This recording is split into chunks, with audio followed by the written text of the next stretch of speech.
I pledge allegiance to the flag of the United States of America and to the republic for which it stands, one nation, under God, indivisible, with liberty and justice. I pledge allegiance to the flag of the United States, which stands, one nation, under God, indivisible, with liberty and justice. I pledge allegiance to the flag of the United States. We're just rerunning the back. All right, letters to the audience portion. Jill, do we have anyone sign up? We do not. Item D, approval of the agenda. To approve the agenda. Second. I have a motion and a second to approve the agenda. Questions, comments? All right, roll call. Mrs. Ayala? Aye. Mr. Bickle? Aye. Mrs. Hines? Aye. Mr. Coleman? Aye. Mr. Salzbrunner? Aye. Number 2, consent agenda. I recommend approval of the consent agenda as presented. Consent agenda below, is below if you want us to read it out loud. So we have retirement, Kirk Shiplett's retiring, a junior high art teacher, junior senior high effective for June 26th, and approval of spring sports extra duty assignments for the 25-26 season. Make a motion to approve the consent agenda. I have a motion and a second to approve the consent agenda as presented. Questions, comments? Yeah. Oh, go ahead. Go ahead. Yeah, you said first. I'm just curious, are we gonna replace the art teacher at the senior high school? Is that? He's retiring at the end of the school year, so that'll be depending on what we come up with the cuts. Okay, mine is, since we've got some coaching openings, as soon as they fill, next board meeting, we're gonna approve them, or do you just say, hey, we're approving it with 4 coaches? I'm looking at track. It depends on our numbers and where we're at with our numbers, and if our numbers are right now, I think we're gonna stay, but if they get bigger, then we'll look at replacing those open coaches. Okay. That's why I was just wondering if we didn't have people apply, or if we were just leaving them open for. Any other questions or comments? All right, hearing none, roll call. Mrs. Ayala? Aye. Mr. Bickle? Aye. Mrs. Hines? Aye. Mr. Coleman? Aye. Mr. Salzbrunner? Aye. Number 3, financial report. Okay, the beach tree up there. Hello, good evening. Yeah, so we'd like to introduce Dimitri Sharon from DMC Auditing and Consulting, as well as I believe Sarah's up there. I can't see the screen. Yeah, I think she was like. Mrs. Mabel's also up there. She's with CDE and she's part of our presentation for the MTSS. All right. Oh, and there's Karen. Sorry. All right, well, the floor is yours. Good evening, board members and those in attendance. And I understand that today is going to be kind of to give you a kind of an update and kind of some resolutions maybe on towards the audit situation with this school district. I don't know how much has been really presented to you, to be honest with you. So I'm going to kind of start from the beginning here. You know, we were hired back like a year and a half ago to potentially do the fiscal year 2024 audit for the district. And during that process, there's been a lot of turnover at the district, and we were not able to get a set of books that we could audit at that time. The books were not ready in any audit shape, so we kind of we understood that the district was working with several consultants and trying to get the books ready to go for the audit. Next thing you know, the audit preparation kind of extended into 2025 and then further into kind of late 2025 where, Abacus, we worked with a lot, took over the books and started working on those and started trying to see if things could be improved and the books could be getting ready for the audit for the district. However, there's been a lot of complications from my understanding. It's just been, there's been a lot of turnover, like that caused a lot of issues. And then there's probably some poor practices that weren't in place to my understanding. And so based on our review of the books, we also noticed that there's the fiscal year 2023 numbers had a lot of issues and corrections that needed to be made. And so we kind of established that fiscal year 2023 was all good. And as new auditors, we are required to perform procedures on the previous year's audit work to sort of understand that we're having a solid starting point as part of our generally accepted auditing standards. And so when we did that and we started working with Abacus further, we realized there's a ton of work that needs to be done by the consultants and by the district in order to prepare the audit, the accounting records for audit for fiscal year 2024, and that the district is nowhere near prepared for that. There's issues with payroll, issues with grants, issues with cash, issues with various accounts, multiple accounts. And that, we also understand that the district is on a time crunch as well when it comes to funding and with the property taxes that are needed to keep the district afloat. And so we, talking with your superintendent and with Abacus, Kim and Sarah, as well as CDE, we've identified that, maybe the best solution for the district for the fiscal year 24 audit, considering it's been, almost 2 years past since the period of audit has been sort of being prepared.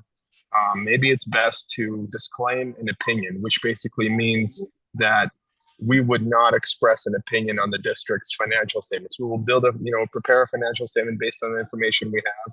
We will do some audit procedures that we can to sort of make sure, to the best of our ability, the numbers that we attempted to audit the numbers, and then we would basically issue an opinion saying that there is no opinion. The readers cannot rely on the financial statements that are presented. And that is kind of our conclusion based on our discussions with your personnel, with your management, and CDE, as well as Abacus. So I will kind of stand for any questions or discussions that you want to have based on this situation, at least for fiscal year 2024.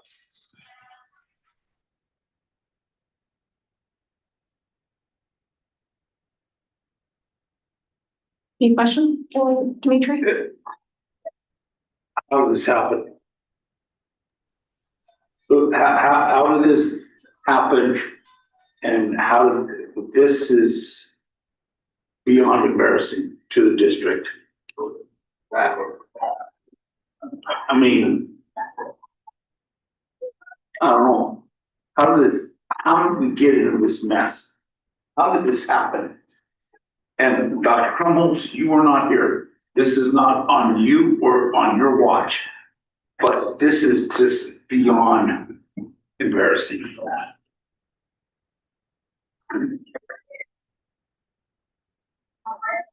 Do you have an explanation? And we are where we are. Do you believe, working with us, that we have procedures and the proper personnel in place now to make sure this doesn't happen again? I will say that's a tough question to answer. I think you have the right. We work with Abacus and several other clients, I will tell you that, and they do good work. I'll tell you, as far as the consultants go, I think you have the right consultants. It sounds like your superintendent, really, based on my conversations with him, and your assistant superintendents, that they have the right mindset and they want to fix the situation and move forward and fix basically make things better. Obviously, they weren't here when this all happened. We barely got hired on when this happened. No, there's a lot of hindsight's 2020, as it sounds like. It feels like to us. I really can't tell you as far as personnel because I don't know the personnel. We were barely even able to start the audit, to be honest with you. Because the accounting records were in such bad shape, I would say, that we weren't even able to dive in too deeply into the accounting records to really audit them. And that's where I think we're coming from and saying, I don't know how to answer that. I certainly understand your point of view and the fact that it's not the ideal situation. I think the key is that your current people in place seem to be trying to fix the situation. And that's the best answer I can give you. I don't know how this happened. I mean, it must be years of mismanagement of accounting records. And, I'm not sure what happened prior to, in 2023, 24. I'm not sure who was managing the accounting records, how they were reconciled. All I know is, when we walked in, we said, we're not auditing these records with the current shape that they're in. And I think that's where we were waiting to see if there would be a better records that we could audit, maybe at least cash be reconciled. I mean, that's the number. The first thing you do as an accountant is you reconcile cash. And it sounds like there was months and months and months of unreconciled cash, unreconciled grants, you name it. It was just not done.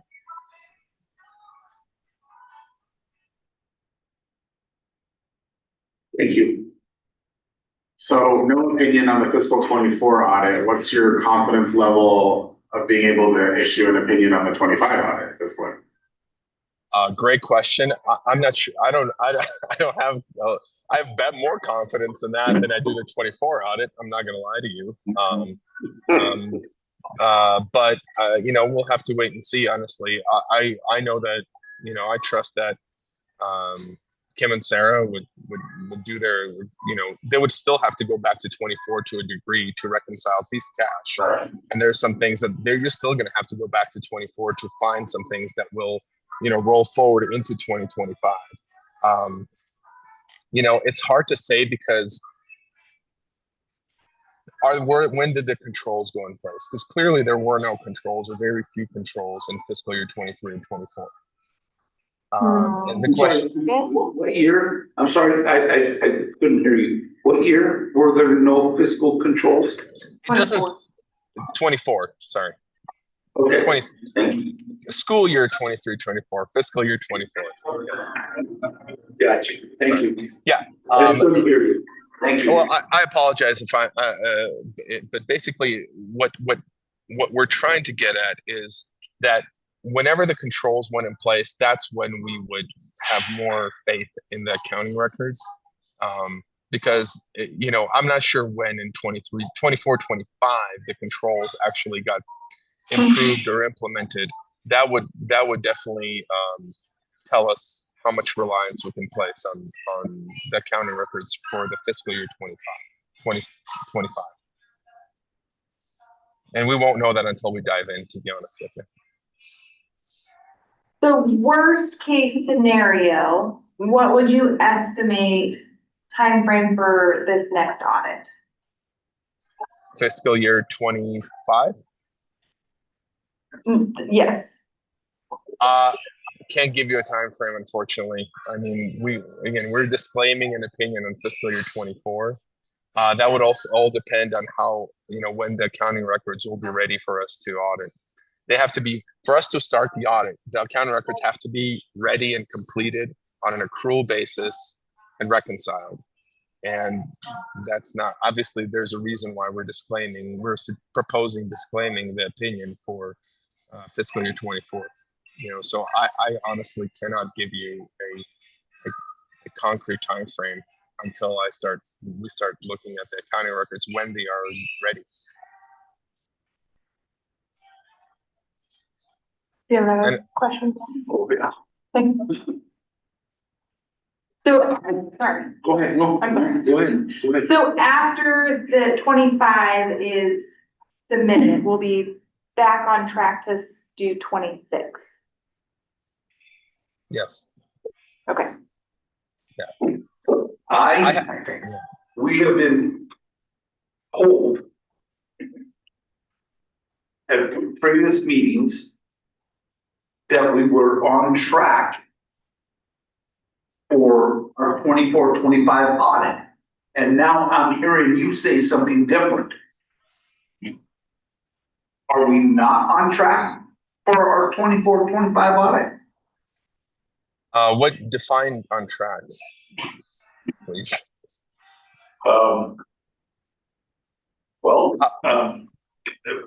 That you had all the documentation that you needed and that you were prepared to begin it.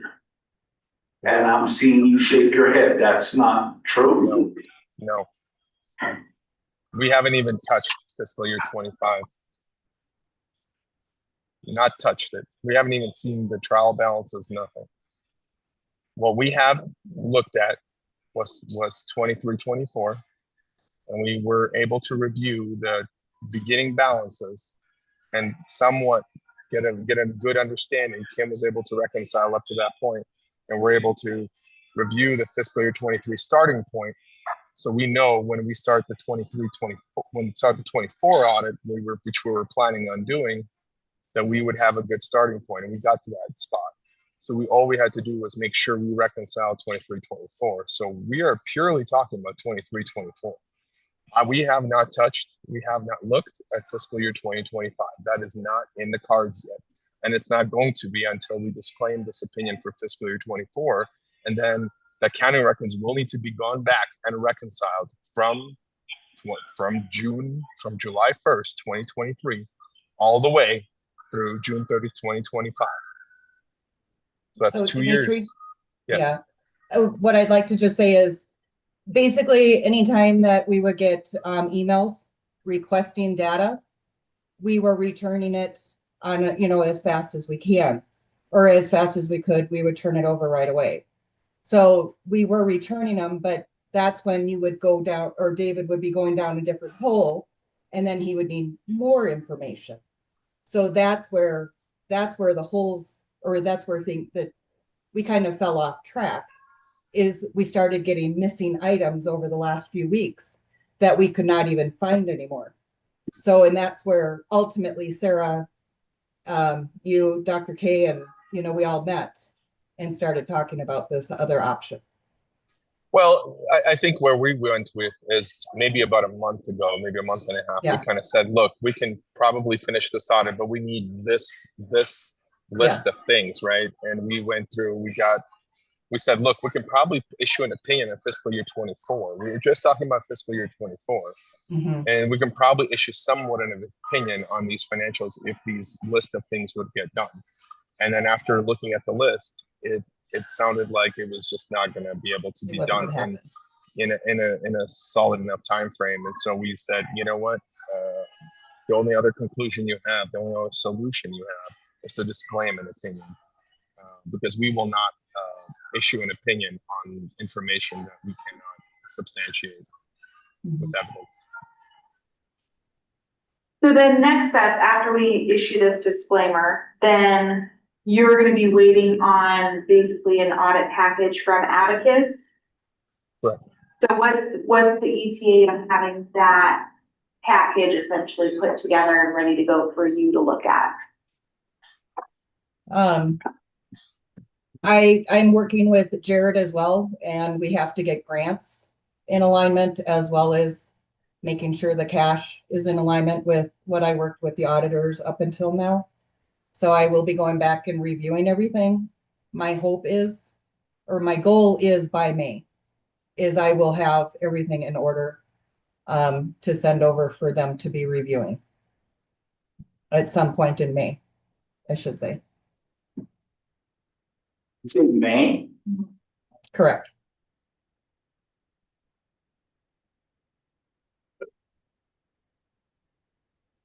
And that's for 25 audit, correct? Yeah, Okay. 24, 25. We were, Sarah, if you want to correct me if I'm wrong, I think we were contracted early 2025. So I'm not confident on from July of 24 through, some of how things were recorded and such. So that's where Jared and I both will have to go back through all of the accounts and make sure everything's aligned properly before Dimitri can even start. Yeah, your time frame is right.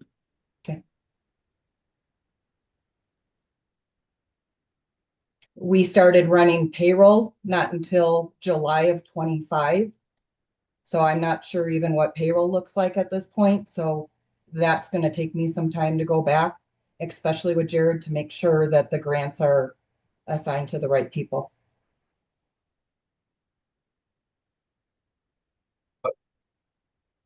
Whoa. Explain what you just said regarding payroll. And I've got another question, but you interjected payroll. Explain that. What does that mean? As far as What the did you account, just say? we need to go back and review all accounts to make sure that everything was expensed correctly through payroll as well as accounts payable. So everything that was processed through payroll, we have to review all of those accounts to make sure everything's aligned with all grants and all the accounts that they're supposed to be expensed to.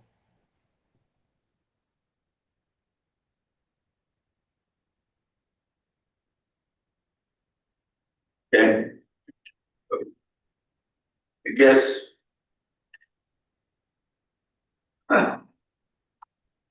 To put it in very simple, clear terms, when can we get our money that the county clerk is holding? From what I understand, oh, Dimitri, you want to go ahead? Yeah, as soon as we, based on state statute, as long as you issue some kind of audit opinion, which is in this case a disclaimer, you will receive your funding that's been withheld, at least a portion of it. Which is why the conclusion is to maybe issue a disclaimer in fiscal year 24 and not go through the full-on audit to try to audit every account again and try to reconcile everything and we had a whole laundry list of things we'll need in order to get a cleaner opinion than just the disclaimer. And so this will get the district the funding it needs to hopefully finish the school year.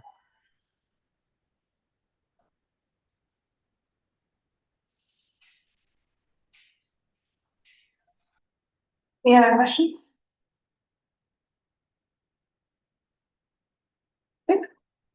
This is a mess. What do you have next for us?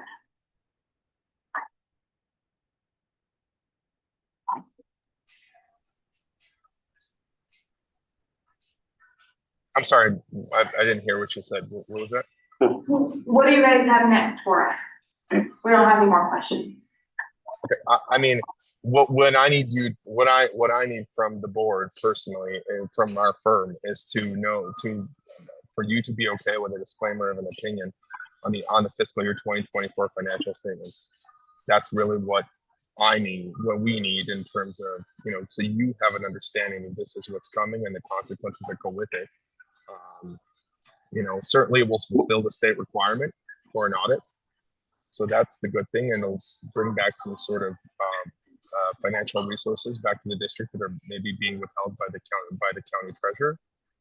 So there's a positive thing there, and then we move on to the fiscal year 2025 audit when as soon as we have as soon as Kim's ready and they're ready to go. So we don't have a problem really finishing an audit, considering there's controls in place and that that their accounting records are reconciled, and that's really key. And grants have to be reconciled because, again, CDE requirements are very specific. And on top of that, you have a lot of federal awards for federal grants that need to make sure that they're done the right way.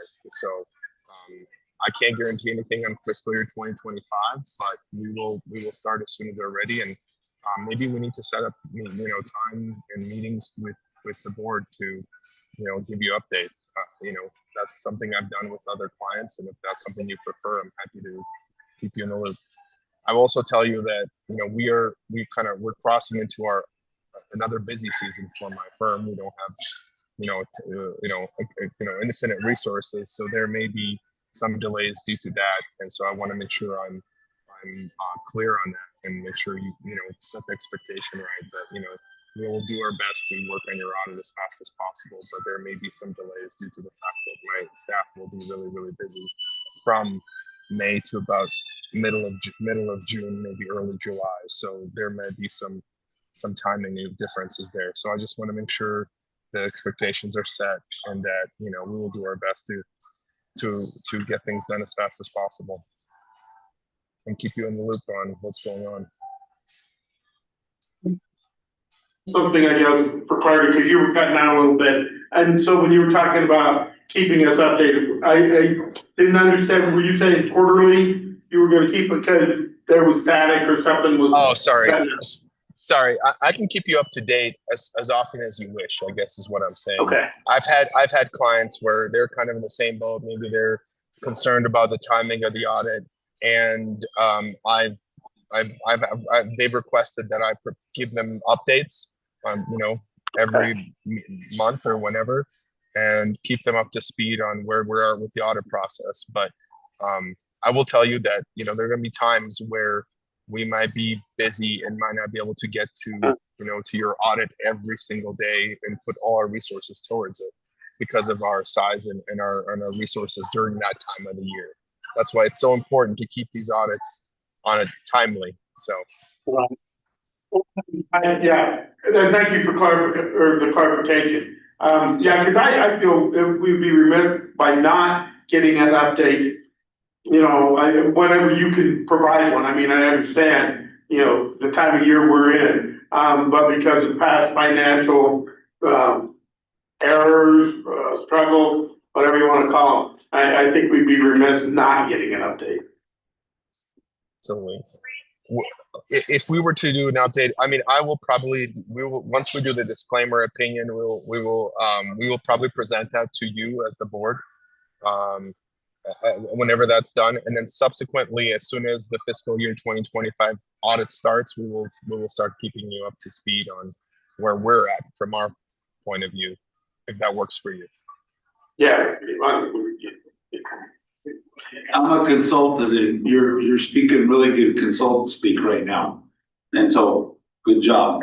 Jill, an action item moving to. I didn't have it as an action item, but it sounds like he needs the board's approval to see. Yeah. I have one last question. What are the implications of filing a non-opinion audit? What are the implications, ramifications to the school district? Great question.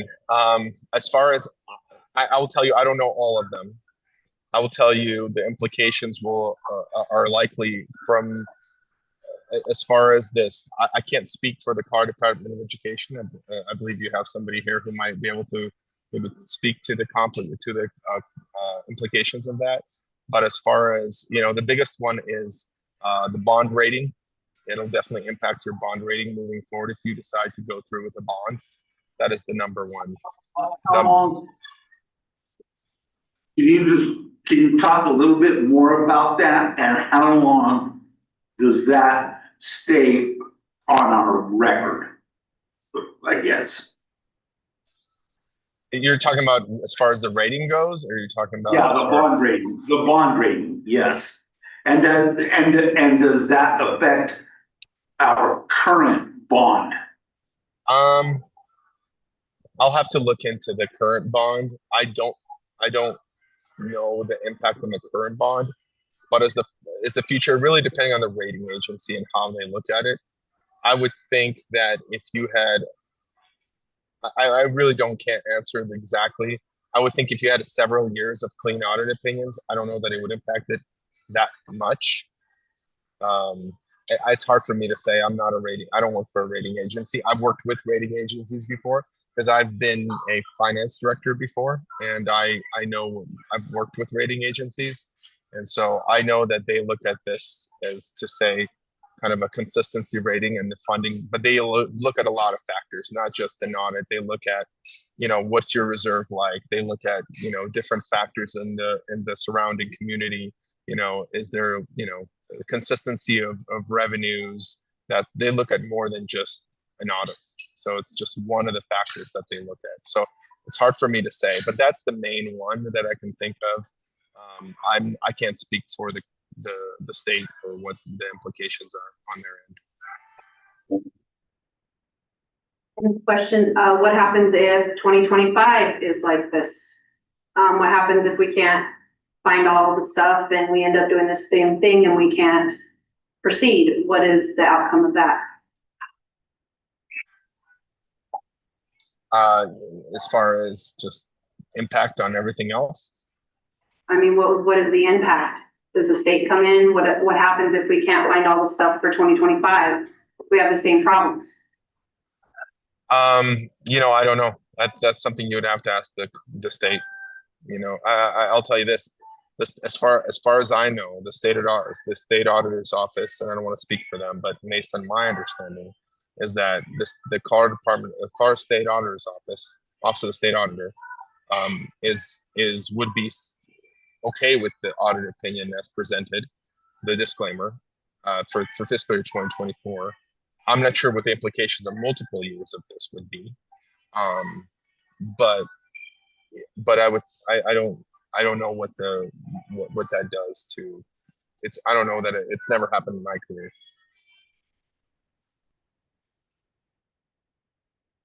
Yeah. I'm sorry, it's never happened. So you've never done this before? Like, you've never issued an opinion like this before? Awesome. Yeah. Have other school districts had an audit issued like this? Yes. Who? It's none of my clients, I'll tell you that. I didn't ask if it were your clients. I don't know. I know there are school districts. I don't know who they were, but I know there are. Magnitude, yeah. Get them around there. Doctor, can we get a list of those, please? Let's see if we can find it.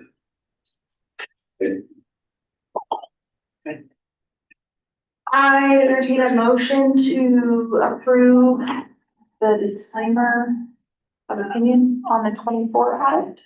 I will second the motion. Oh, I first did that. I'll second. I have a first and a second to approve the disclaimer of opinion on the 24 audit. Any other discussion?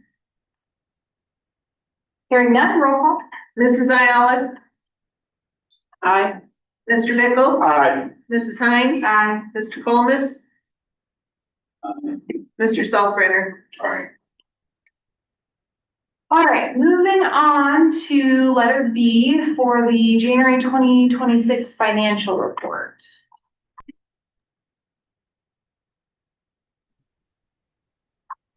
Can you guys hear me? Well, my video camera is not working for some reason. Now, yeah, now we Okay. can. Okay. One thing that I do want to point out, and it kind of does go back to the discussion that we were just having, is to again make sure and verify that these books are staying current and they are reconciled monthly, and that you guys are getting reports that come straight out of the accounting software. And this will help tremendously in the errors and the issues that we're seeing and that we've been trying to work through over this past couple of years. So just want to point that out before we go through our financials for January. The report that we have up on the screen is our cash flow report. And the reason why we're going to start reviewing that with you guys monthly is we are starting to see that we're going to have cash flow issues. And just want to give you sort of a view on what we go over with Dr. K that is weekly per our discussions. So the screen that we have up, should I keep going or did anybody have a question? Yep. Keep going? Okay. So the screen that we're sharing currently, the main thing I want you to pay attention to is that cash available bottom line area, the bottom green area that says it's 3.7 million. So as we talk about the next couple of screens, I want to just let you know that we have 3.7 million at the end of January, and that means that we have 60 days cash on hand. So if we didn't receive any more funding through the front door, we have 60 days of operating cash available to us right now. I just want to interrupt you. Yeah. We didn't get a clear answer on when we were going to get our county taxes or, Yep. or property taxes. Yeah, so That's, yeah, it's concerning. a little frustrating. Yeah, it is very frustrating. From what I know, the process for us to, for Dimitri to issue his disclaimed opinion report is we're at least a few weeks out from that yet. So I would say probably by the time we're having our next board meeting next month, we will start seeing that property tax that's been withheld from us.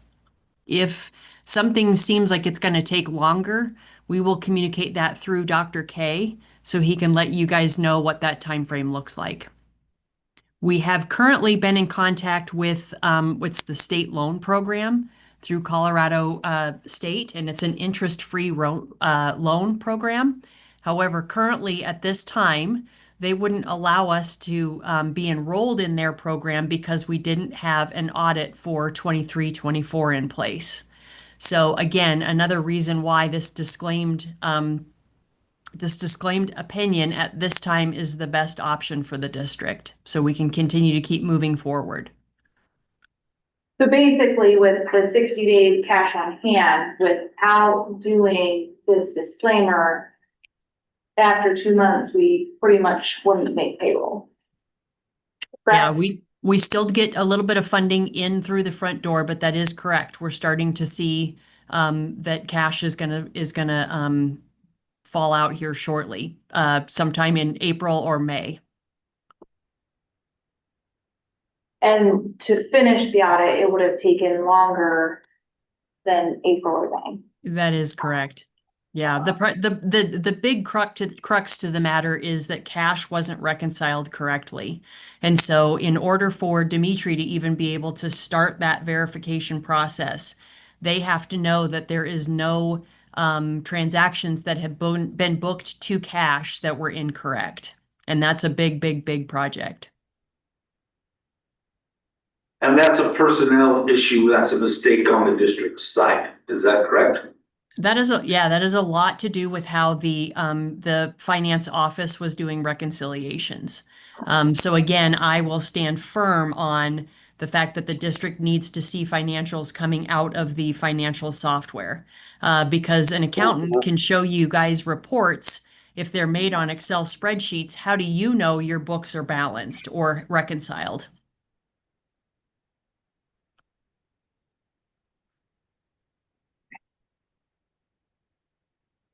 So if we don't have any other questions on this page, Kimbo, if you want to switch me to the next one.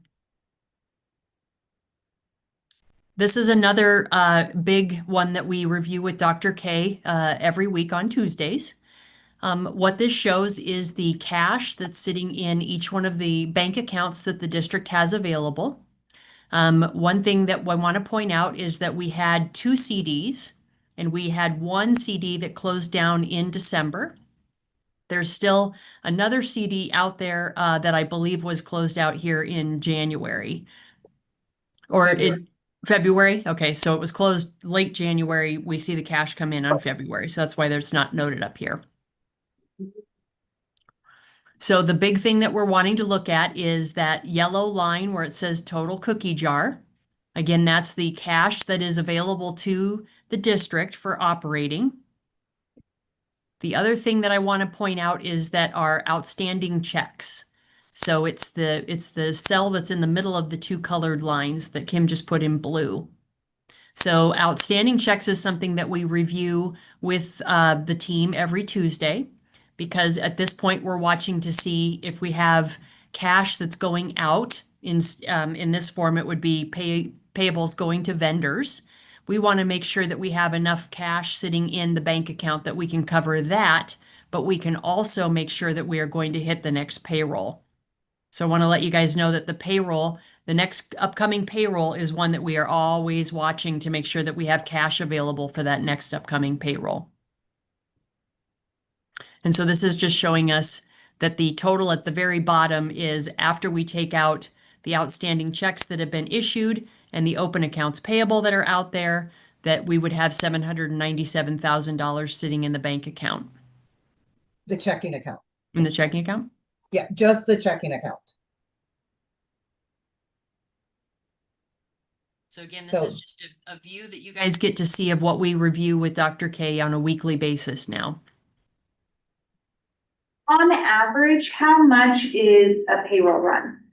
Just on Kimball, average. can you switch us to the next screen? I don't believe I saved that one. Bear with me just a second. Let me open it. Okay. I don't believe. Okay, you okay? Oh, yeah. Okay.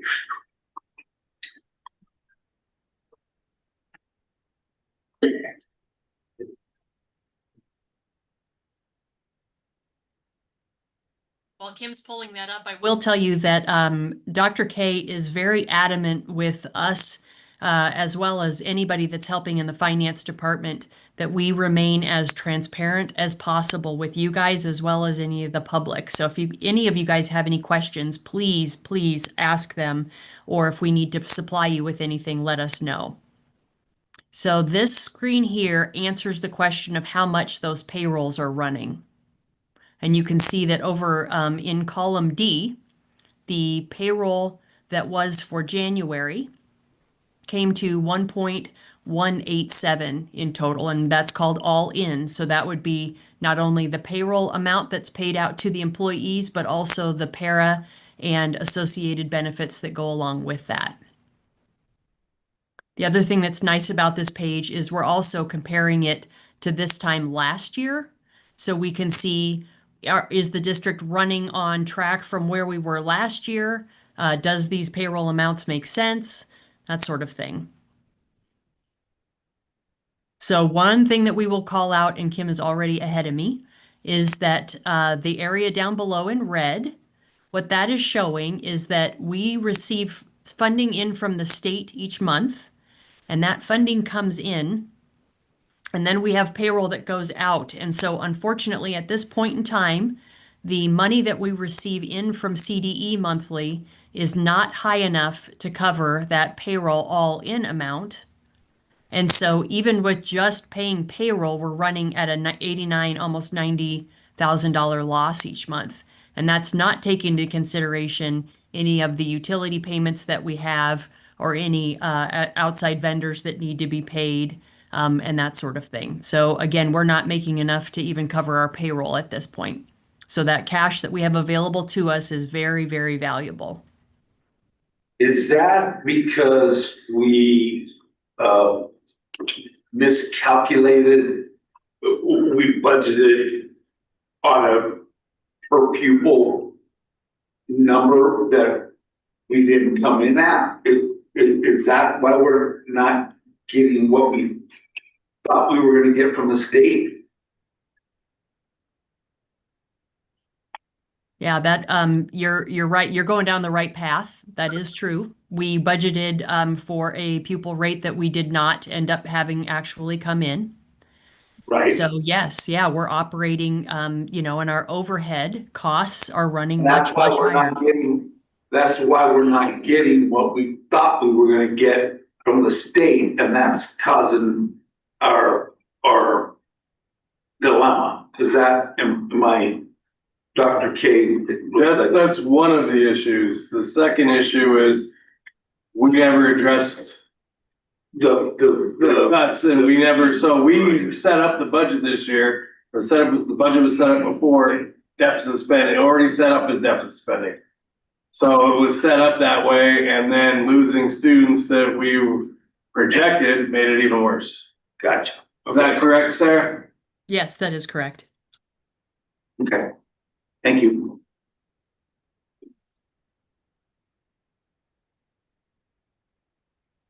So if there's no other questions on cash flow and what we're watching, as far as all the parts and pieces that go into that, I'm going to go through the financial statements with you guys rather quickly unless you have any questions. We're starting with the balance sheet. And so this balance sheet is through the end of January. And again, what we see on balance sheets are bank balances are a big part to the assets that we see up at the top. And so, again, those are the bank accounts that we're watching as far as cash available to the district. The liability area, which is the next grouping down, that mostly is communicating out any sort of payroll liabilities that have been paid or not been paid yet. And we want to make sure that those account balances are really, really low, to show that we are in fact running those payrolls and we're paying the taxes and the para that is associated with those payrolls. And then the final grouping down is the equity area, and that's basically what's called out as being fund balance, or it's also the savings that the district has had over the course of the years. And one thing that we're watching is that net change line, which is that very, very bottom number. What that net change line is showing us is that currently, through January, the district is running at a loss. We've lost $1.8 million so far. Now, if we were in a better spot, that wouldn't be quite so concerning because we'd be seeing property taxes starting to come in here shortly. But with what the situation is that where we're sitting right now, that's not helping our cash position at this point. So if there's no other questions in Fund 10, Kim, I want you to scoot over to the income statement for me, please. The reason why I'm jumping over here is because I want to show that these two financial reports tie. And the big thing that we're watching for on this one is that year-to-date activity. The very bottom number there that Kim has highlighted for us. There's where that $1.8 million ties out to that other report that we just saw. So that shows that the books are in balance and that we have all the financials are talking and they're talking back and forth with each other. And so that's another area that we're going to keep an eye on. Sometimes, not often, but sometimes that goes out of whack. And then I get to call Kim and ask her why. One of her favorite phone calls every month. I don't get them. No. Nope. So what I want you guys to pay attention to is over on the far right. So we have the percent to budget column. And the percent to budget column is now reflecting the amended budget that's been put in place. And so we should be seeing 58% to those budgeted amounts. And so what Kim's got highlighted for us is that our total revenues that have been collected to our expected budget amount is showing at 54%. And down below, you see in our expenses that our total expense that we've had so far to this year is that 9.9 million. And so that's showing at the 56%. And then that explains why we have that loss, because we have 54% in revenues, but we have 56% going out in expenditures. So again, if you guys ever need any of the full detail that supports these numbers, please ask us. We do have that full detail for you guys if you need it. Actually, they get it. They receive the details every month. Okay.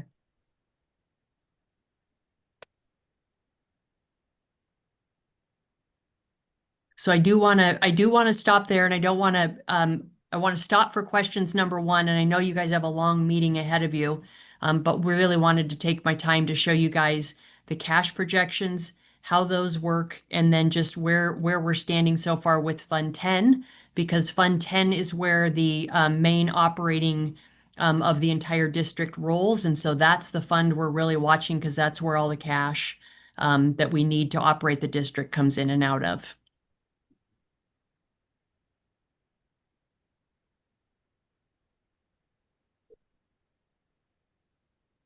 Any questions for Sarah? I'm sorry, I know we have a lot of stuff, but we heard this I'm curious, and I don't need a lot of explanation, but Fund 23. We heard about this a little bit at our meet and confer with our teachers and our building people. And I know we made some changes in how we collected those funds and we managed those funds. And so I guess could you just, again, I don't want to take a lot of time, but there seems to be a lot of confusion about those student activity funds, and they're not adding up, and everybody seems like they have a different set of numbers. So just briefly, could you talk a little bit about that account, please? Kim, is there something you want to interject? I have not heard of anybody having issues with balances. Going back to September, we had the activities database. Long story short, the activities database was housed in a totally separate financial software. It was not housed within the operating or within the district. So everything has been moved into one financial software. It makes life easy when we're trying to get everything ready for audit. Dimitri's asking for questions. They can get into the software. So a one-stop shop, having it in one place. So what we've then done in September was I worked with the high school, Billy, and she sent me the balances of all accounts. We reviewed all the reports, and then I set up a revenue account for all income coming in for the fundraising. And I set up an expense account for any expenses that go out. So we're able to track all revenues and expenses. All sponsors have access to their accounts. And this is what I have relayed to Shay and to Billy. Please let me know if something's not right. We can fix whatever. If anything's didn't come over correct, so I had not heard anything until you're bringing it up at this point. So I'm anxious now to hear. And if anybody is, you want to say something, Patrick? Yeah, just to, can I interject that we've talked to the principal, because this is mostly at the secondary level, and the AD, we were asking if anybody, had brought up this issue. The answer is no, so we need to dig into who actually brought that up and who's really, if there is an issue or not, because none of us, it hasn't brought to our attention as we meet all the time about the activities funds, them not working out. So when that was brought up at the meet and confer, we're going to track that down. We're going to try to find the person just so we can, see if we can help them and get them squared away where they need to be. Good, thank you. There's only one place that everybody looks for the numbers now. There's not two places. They're not looking at another bank account somewhere that has a different balance than what we're looking at. No, we got rid of the second software and it's one bank account. Has that been explained to them? I don't know the answer to that. If they should have been explained to them, but I can't say 100%. Just from past experience, I know we would get paper copies at the end of our season. So if it's now under one software, but they're looking at something from the end of last season. Let's say Trax the new one started. Well, their season ended in May, June. And they're looking at that end of year balance, but it's all been moved. That could be some of the confusion too. So, yeah. Yeah, everybody can see their live cash balance, and this rolls from year to year. So these cash balances, they started off with the numbers from September that Billy gave me, and they've been rolling forward since then. So we can clearly identify any of the revenue coming in, expenses going out. If something was put to the wrong account, we can easily, like I said, reclassify things. But this way they can clearly see what is their cash balance. Just an open book. I want all sponsors to have access to their accounts. And if there is issues, please, let me know. I'd love to, help get it fixed. Thanks, I appreciate that. Thank you.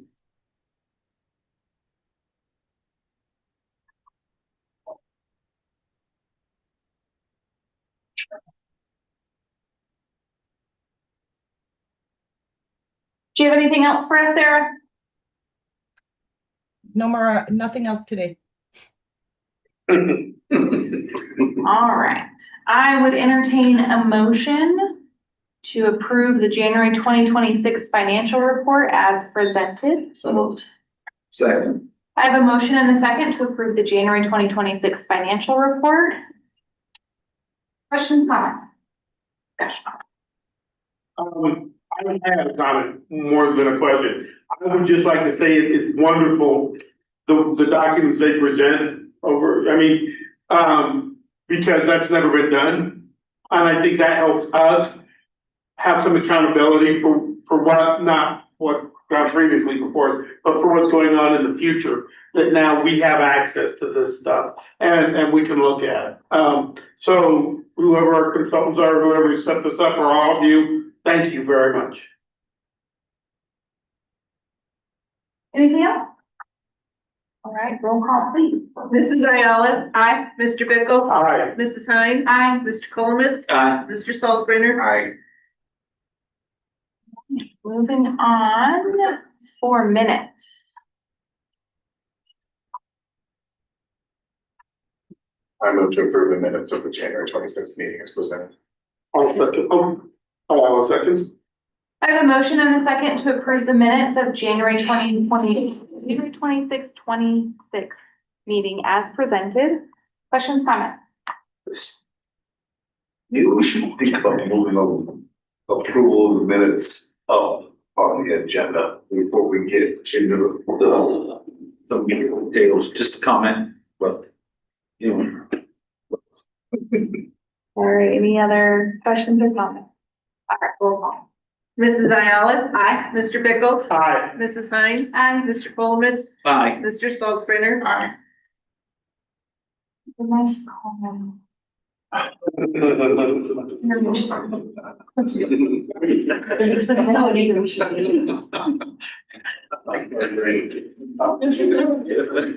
of those cleansing videos that YouTube does, you know. It's palate cleansing, right? It's a sorbet. All right, presentation. Alright, we're gonna start our first presentation. Jared Wilson, Chief Academic Officer, will present mid-year update for the junior, senior high and Tiger Trades Academy. I think we're working on a tech difficulty. Just a second. Want to make sure that we can navigate the slideshow. If not, I might just holler next for each slide and we'll navigate like that. That works for you, Mark? Yeah, you want to just do that right now? Yeah, let's go ahead and start with that.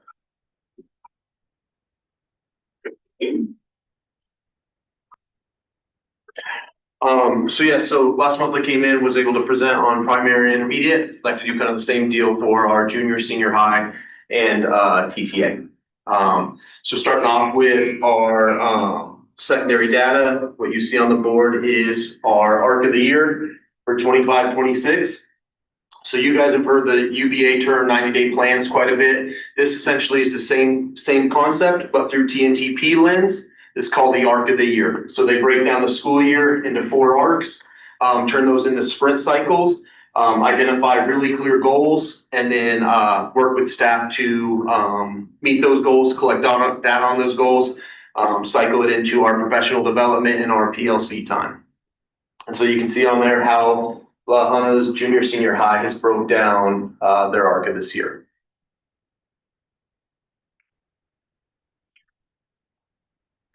Just to make this kind of the MTSS connection, the connection of the arc of the year and the La Junta vision of instruction data. This data that you see is on a scale of 1 to 5. So this is what an average, or I shouldn't say an average teacher, but this is what teachers have scored on average in each of those categories.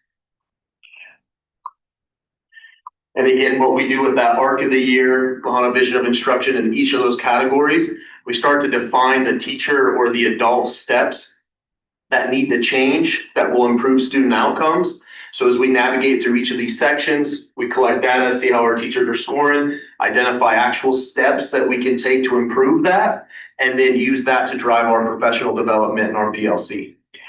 As a former teacher, I'm looking at our overall student engagement you got on that slide. Yeah. And like for me, it's like, how do you get 2.9? Because former teacher again, I think your students should be engaged way more than that. So what are you saying? I mean, student engagement is they're just sitting there on their phone, or the teacher's just saying, work on your own, or the teacher, what's the student engagement? To best answer that, it kind of mimics a lot of what I talked about this last time of really trying to raise that bar. So at first it's looking at it and going, how many of our kids are actually engaged through the duration of the entire lesson while we're sitting there?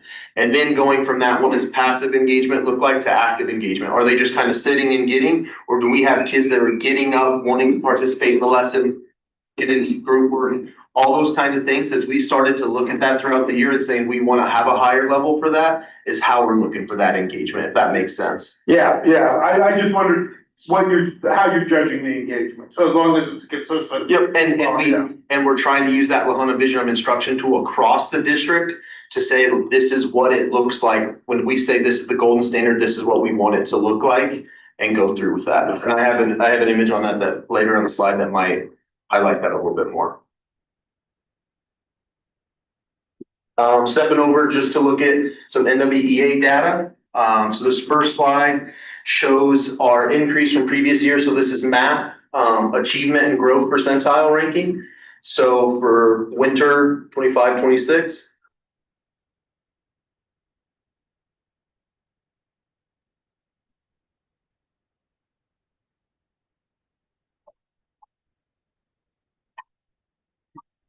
Excuse me. It's that total number of students is. What is that? I guess what number is that? For that 143 that we are looking at. 143 or 338 or what is that 338, I guess? So that 338 would be the number of students that took it at the building in total. So Okay. 338 of our students took this math test. I got you. And then the 143 is the number of students that met their growth goal on that piece. So it could be someone that scored low percentile versus high percentile on achievement, but this is just mapping how much growth they had and did they meet what the anticipated growth should be for that cohort, if that's making sense. And it's for all the math classes, right? Yep, Yeah. yes, Yeah, I'm wanting to make sure like it's not just freshman math. yes, no, yeah, across the board, yes, sir. Same breakdown. This is going to be for reading.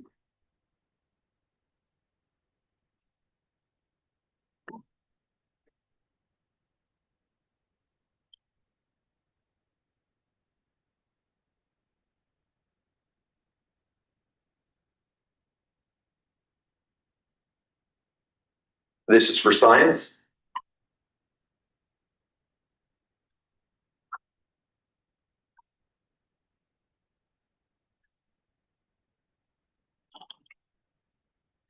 And then we hop over to language usage. This is the only area we've identified so far when looking at just percentile for growth that we fell. So we went from the 37th to the 34th and from the 50th to the 43rd. So comparing last year's to this year, this is where we were. So this is just the average of the whole school. Do you see any trending with just like certain grades, like we've done it in PI for accountability for this school? We can see trends where there's a certain grade that just can't catch a break or has a trend where they just can't get over a math or something like that. Because this is like seeing the overall. I'd kind of like to see if you're also watching trends with that. So not something I have in my slideshow, but some kind of mimics what we're seeing across the district as our level of rigor goes up. So as the grade gets more difficulty, we're starting to see less and less growth or less and less achievement. It almost has that same stair step trajectory. Probably be the best way to put that. With this, one thing that the high school has done is they've identified that they do need to have this shared ELA focus and have tried to kind of bring that into other content areas. So they pushed, like they have a professional development strategy that they pushed all their staff called RACES. And it breaks down to restate, answer, cite, explain. And they're pushing that same concept to all classes to try to help combat that. And I know you, and I don't think I quite answered your question to the fullest, but. we're just wondering if. Yeah, so we haven't seen any like one grade level or anything that completely is an outlier or anything like that. Okay. Just because of COVID, we had that, and I was just wondering if you're seeing that. I mean, you kind of see it across the board. What we're really trying to get to is not ignoring that piece, but just acknowledging that it has skewed everyone's data. So everyone's facing that same problem. So when we're still dropping in percentile, we're not making the same growth other people are making, and they dealt with the same type of struggle. That makes sense. I mean, many of those COVID kids, I mean, you know, now in the high school, when that first hit, they're the seniors. You know, and then you've got I mean, they're still working it, but at the high school grade level, they had, or I guess they were middle schoolers in that building. And so, yeah, it's, you know, starting to work its way up where they've been in school longer, you know, down there. Right? I don't ever want to say it's gonna return to normal, but yeah. So I guess I just would ask you, what is your opinion of these numbers? And I'm not trying to form an opinion in my mind until I hear what you think. So what do you think? I mean, there's definitely room for improvement. I think that we, especially seeing the help and support that we've gotten to see from TNTP and UVA at the primary and intermediate level has really started to change the district's perspective and approach on how we can run our PLCs, our professional developments, how we can be more intentional with making some of this growth, with using TNTP to look at strategic planning. I'm very hopeful that it's going to help kind of refine the Lahana way or East Otero way of how we can improve our system all around. So I'm feeling optimistic about it. Again, I'd like to see higher scores, but I really, as I look at this, I see so much room for growth that, you know, we've got to change some adult moves that'll help our learning outcomes, but very feasible. And this is really the first year though that we've had this academic support structure in place, right? Yeah. So this is like year one results. Yeah, in almost, I would call it half year results. With so much of it at the beginning of the year, still learning the structure, learning the format of everything, but yeah, starting to see that change. Thank you. And with the, back to the top, sorry, I hate to go back up, but the ownership with academics and the engagement with the student, I feel like that's tied in. When we did the tour of the district, we really seen that the kids that have been already doing this stuff are very engaged in classes. Even had a teacher talking to us about the new rigor in the math and how the kids are really engaged. We go to the high school and it's the same old, you know, lecture style. So, I mean, it's gonna have to change, but it's also, we have to see that, like, I don't know how that's gonna work. The kids just were not really paying attention, typical high schoolers, you know? Well, I think the first step is that we now have data that says, because it's correlated, we have data that says, we need to do better in the classroom within these areas with engagement. And, you know, when we can focus on classroom instruction, that we have that data and we can move forward and the scores will go up. Once you start identifying, if you don't fix what's happening in the classroom, then you're not gonna get improvement in the score. So we have the data, wherever now we can have a plan to move forward to execute and increase and improve student outcomes. I think too, at a high school level, students expect some explanation of some of the stuff. I've had kids say, you know, our teachers lecture, but they explain to us how to do it. So I think there's more of a lecture at the high school just because of the age of the children here. Well, it also speaks to, I think, what you had brought up with what engagement looks like, right? Your engagement level at a kindergarten class versus a 10th grade class. Well, the one thing I will say though, Ron, is the data says that lecture, even at the high school, is not effective. Oh, yeah, no, lecture's always been ineffective, but I think it's like, I don't want to say lecture for lectures, an explanation. Right. More of a lecture, explanation. So just moving forward, something else I really wanted to highlight was another target that the junior senior high focus on was creating a culture of belonging. They really tried to attack this with their STPO, so their student teacher parent organization. With FSCP, I know Mr. Romero has done a ton of work with that as well. And their caregiver contacts, where they really tried to identify data that is supportive, that those things that they're doing to reach out to families, to communicate more, to be proactive, has a positive impact on the community. The last step I wanted to highlight with you guys today is with this is our ADA attendance tracker, so the average daily attendance.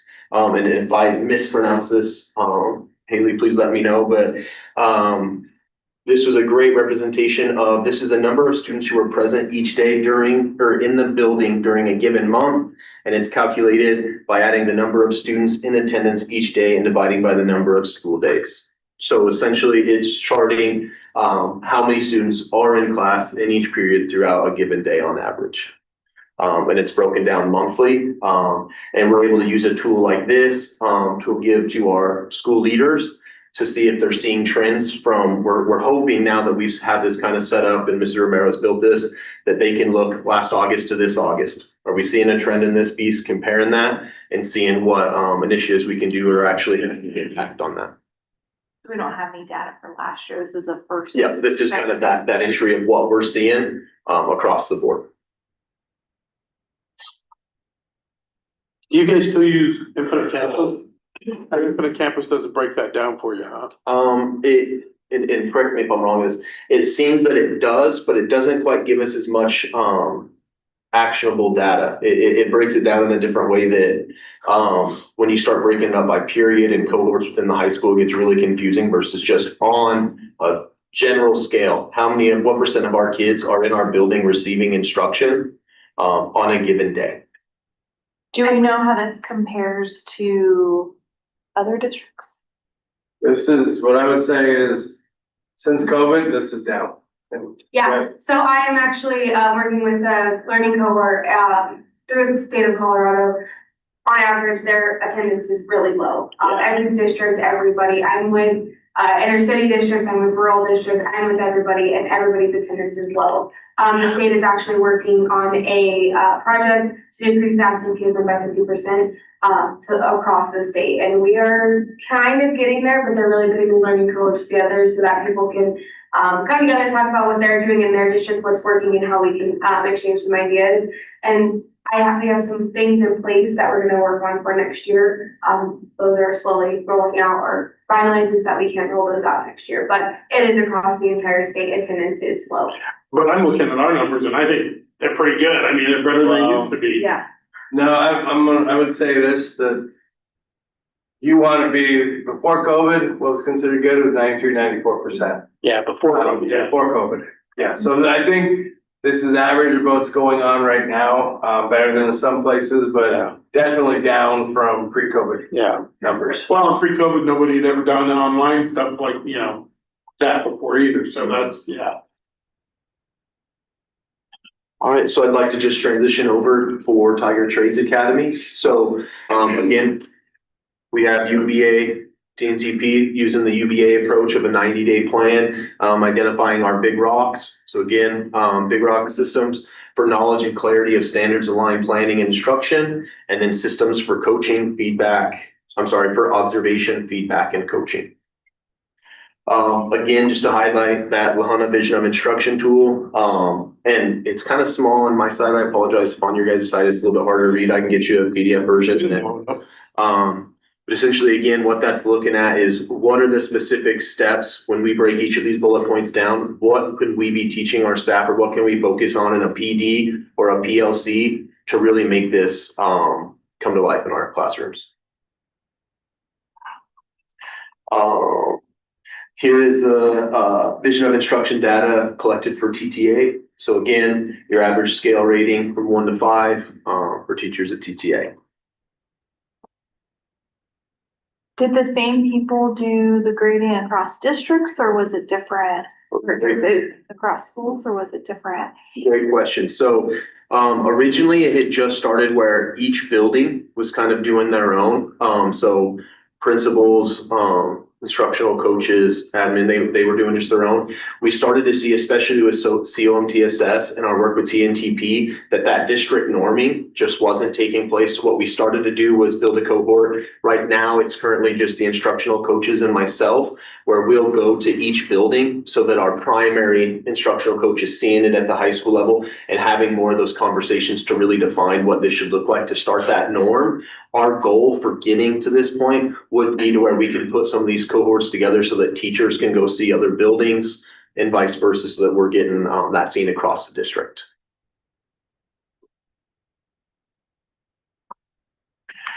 Looking at student scores, so you'll see that we have fall 24, 25 scores. So this is achievement in reading, and winter 25, 26. This is across all grade levels represented at the school. We did have to go back, as you'll see, comparing fall to where we're at now in winter. We had some tests and validation. So we felt that some of the test scores from end of the year last year was not valid enough, didn't accurately capture where students are capable of. It had a lot of inconsistencies that we didn't want to start to drive instruction off of that data. And so we went back to our furthest point and to where we're at now to try to really capture that. Do we have that many less students there or did some people opt out? A combination of both. I do think that we still have a declining, and correct me if I'm wrong on this, declining number, but the amount of students, you will see that number of students on that category shift dramatically with TTA scores, just because of the online methods they use within Ingenuity and everything. It's a lot easier for students to want to opt out, not take the test in general. So having a higher percentage of students that actually engage in the test is a different task for TTA.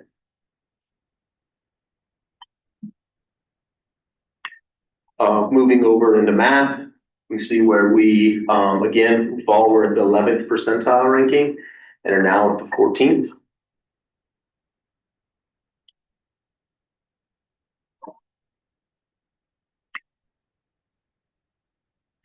For language usage,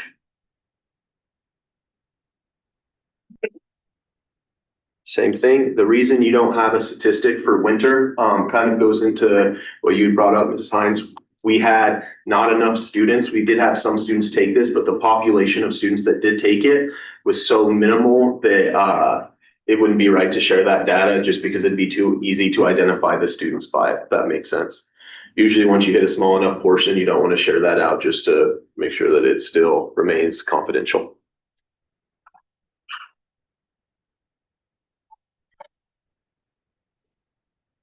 And then you have for science, again, I think that is the 13th percentile and now sitting at the 22nd.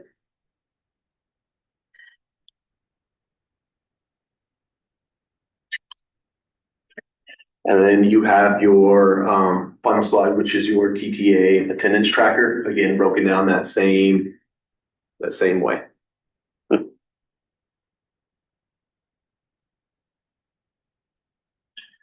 Good to see that in October, since we have late October count, that is a high number there.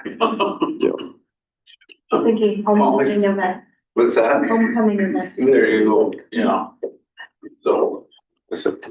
Well, again, I appreciate your guys' time. I know I went a little bit over my anticipated time as I went through. But is there any questions or anything that I can highlight or answer for you or even take back so I can get more information for you? Okay, and I've never taught under Dr. Kreml, but never had you. Lonzo is famous for doing a bang up job this year on this, and then it kind of falls to the side next year because we've got new obstacles and challenges to overcome. So hopefully next year at this time, we're going to be able to see almost go from a slide deck to a spreadsheet. As you're going, because I wouldn't mind seeing the trend over 3 or 4 years as we gather the data. I think that's better for mapping. So I just wanted to say, hey, what you did, I think, that's the right track. Just as long as we stay on it and make an impact. Not another nice new shiny stone over here that we go for next year, yeah.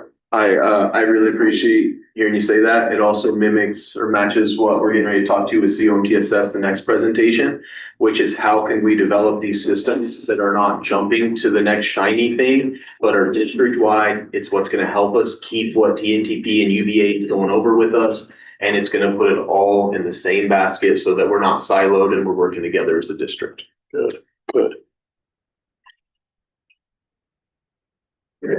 Anything else for Jared's presentation?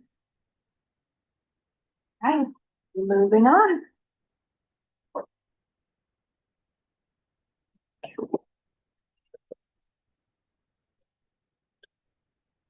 And we also, Mark, we should still have Katie on Zoom. Yeah, she's up here, right? She's right here. Let's see. Hear me? Yeah. Yeah, I can hear you, Katie. Thanks.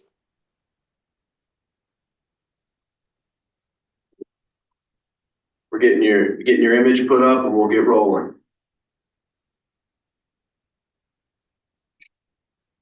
Give it about 15 seconds. They were gonna just roll. Oh, there she goes. We can see you now. So if we present it, you probably won't be able to see her.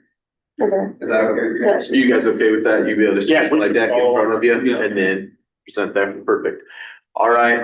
So again, thank you guys for your time. Myself, Jared Wilson, Chief Academic Officer. I'd also like to introduce Ms. Romero, our district social worker, and then Katie Gable with CDE.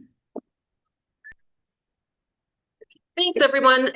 First, I just want to say I applaud you for your work, doing everything you're doing with the district around your finances. And I wish I had answers for you when that gentleman was speaking and said someone from here is from CDE, and I thought, oh man, I wish I could help you. But that is not my office or my expertise. So I'm here to support you in any way that I can, and I definitely know the folks who are working with you and know Glenn Gustafson, and I think he's a great resource to help you with kind of the CDE financial questions. But I just want to say thank you to Jared and Haley for all of their work on the MTSS, and our hope is for our time together today for this is just to really give you a picture of what is happening in your district and around the state with Colorado multi-tiered system of supports. We have a federal grant that supports the work.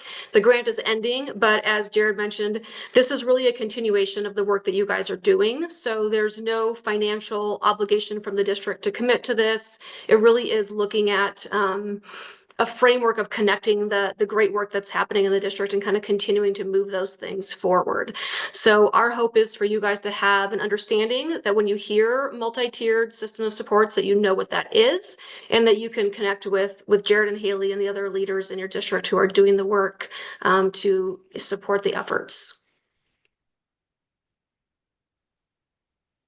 So what is MTSS, Colorado Multi-Tiered System of Supports? It's a framework, so it's just organizing a lot of our thoughts and ideas and initiatives that we're working on into this framework. So the framework is not an initiative. It's a standalone thing where we can throw new things in and have all of those pieces aligned. So there is 5 components, database, problem solving, and decision making.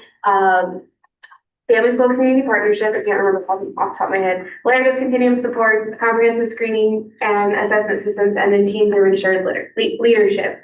So it's just how everything combines together and how we move these initiatives that we are working on in our district.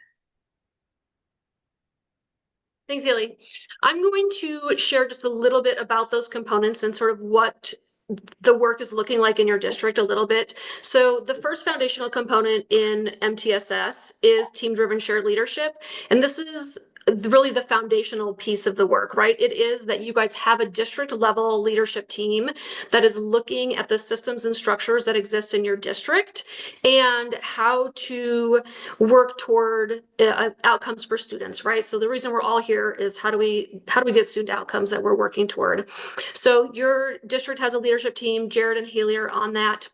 And then there was also a leadership team through the BOCES, through the Santa Fe Trail BOCES, and that is spearheaded by Natalie Brown. And then your folks go and meet with some other district leaders and Natalie around that team-driven shared leadership. So it really is the foundational piece.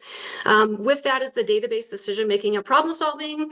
So Jared just shared a ton of data, and it really is something that the implementation team is using data to drive decisions, right? So you're looking at academic data like those NWEA scores, CMAS scores, and also non-academic data, so like that attendance data. Someone who asked what the attendance rates are. So as a state right now, our average daily attendance rate is 91.4%. So your guys' data is a little below the state average, but that is K-12 average as well. So just to give you a reference point. So again, that team is using data like that to make decisions, right? Like where are we norming with other districts and schools? Where are we showing growth in our own district? And that really is driving the work. The family school community partnership piece is really key. And Haley's been doing some really great work around that and working with another CDE team that supports our office as well of how do you make sure parents are engaged? And we know that the biggest support of our kids' success is their families, right, in the community. So making sure that they're looped in and a part of that work. Comprehensive screening and assessment is just that, right? It's looking at how are we screening all of our students to know what supports we need to put in place, and then what are we doing with that data? And that's the fifth component, which is the layered continuum of support. So once we have collected data and we've screened our kiddos and we know where everyone's falling sort of in the spectrum of the expectations and standards, we're able to put in supports and look at that strong universal tier 1 instruction. And then which of our students need additional supports for either enrichment, so which of our kids are above and beyond and we need to enrich them, and which of our students need more intervention supports who are not responding adequately to that tier 1 instruction. So those are the 5 components that really set the foundation framework for the MTSS work across the district. And like I mentioned, it's really important that this is not a program. It's not something that comes and goes. It really is a system and a framework of how you do business. So it's something that will continue on beyond any of us, right? And it's really going to set the framework for how your district kind of goes through the work. So to share a little bit more of how the team breaks down, we are supported through the regional implementation team, like she said, with Natalie. We are with Rocky Ford, Los Animas, Wiley, and Shiraw. So we all meet once a month and we really discuss what we're working on in our district, what they're working on, and then how we can support, and we get some feedback from CDE and then our BOCES as well. And then our district implementation team, Jared and I, are co-coordinators, and then we have our principals and our instructional coaches who sit on that team, and we're really looking at that data or any issues that kind of come up when we're trying to work on that consistency throughout the district. That's really what our DIT is focused on, our district implementation team. Those members, Sherrall, Los Angeles, Mahana, Rocky Fort, Wiley, that's our BOCES district, right? Mm-hmm.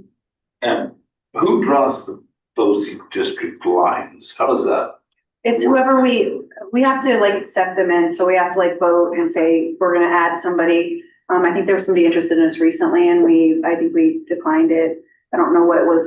I don't remember what it was regarding, but you have to, it's a long process. But no, we're within our group and it was from somebody way far away. So, Okay. Yeah.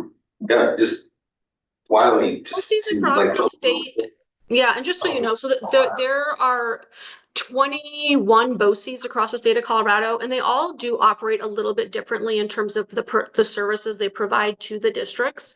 Also in the Santa Fe Trail BOCES is Swink and Kim districts are also a part of the Santa Fe Trail BOCES. They just have not been a part of this specific work in this grant cycle. Thank you. Mm-hmm.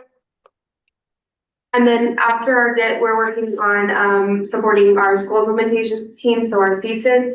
Those kind of live right now in our ILTs, our instructional leadership teams within our buildings, and we're hoping that through a lot of this work, we can expand and bring in teachers, general ed and special ed and different things like that as well. And to really highlight that, within a building, we usually see our principals, our APs, and then our instructional coaches. What we're trying to get is more of a voice from some of our lead teachers, some of our specials teachers, from special education, things like that, just to give a better voice to what the work we're doing. So then you'll see this little stair step picture here. So MTSS, Colorado Multi-Tiered System Support, is that framework. You can throw just about any initiative in to that. So RTI, attendance, whatever your district may be focusing on. And then it puts practices into place for our students. So our district is the unit of support. So we're supporting our schools who are implementing the work and then seeing the change in our classrooms.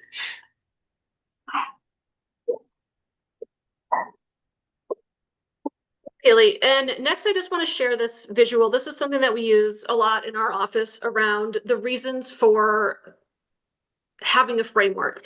And I'm sure you guys noticed, right, in a district, there's a million different initiatives. A lot of times initiatives are tied to grant dollars or other, outcomes. And although the intention is always to work toward a shared vision, a lot of times when there are different pulls on our dollars or on expectations, things kind of are going in different directions. So when we have that organizational framework, which is your MTSS, triangle there, and you align it. So if you go to the next slide, what ends up happening is you align all of those initiatives to your common vision, right? To that outcome goal that you're trying to get. So the hope is like Jared shared, you guys are working with UVA and you've been doing TNTP work. Any other attendance frameworks that you're looking at, any of that work would align under the MTSS framework to drive to a common outcome goals, right? Of student achievement. So that is what the intention is of the framework, that alignment and integration.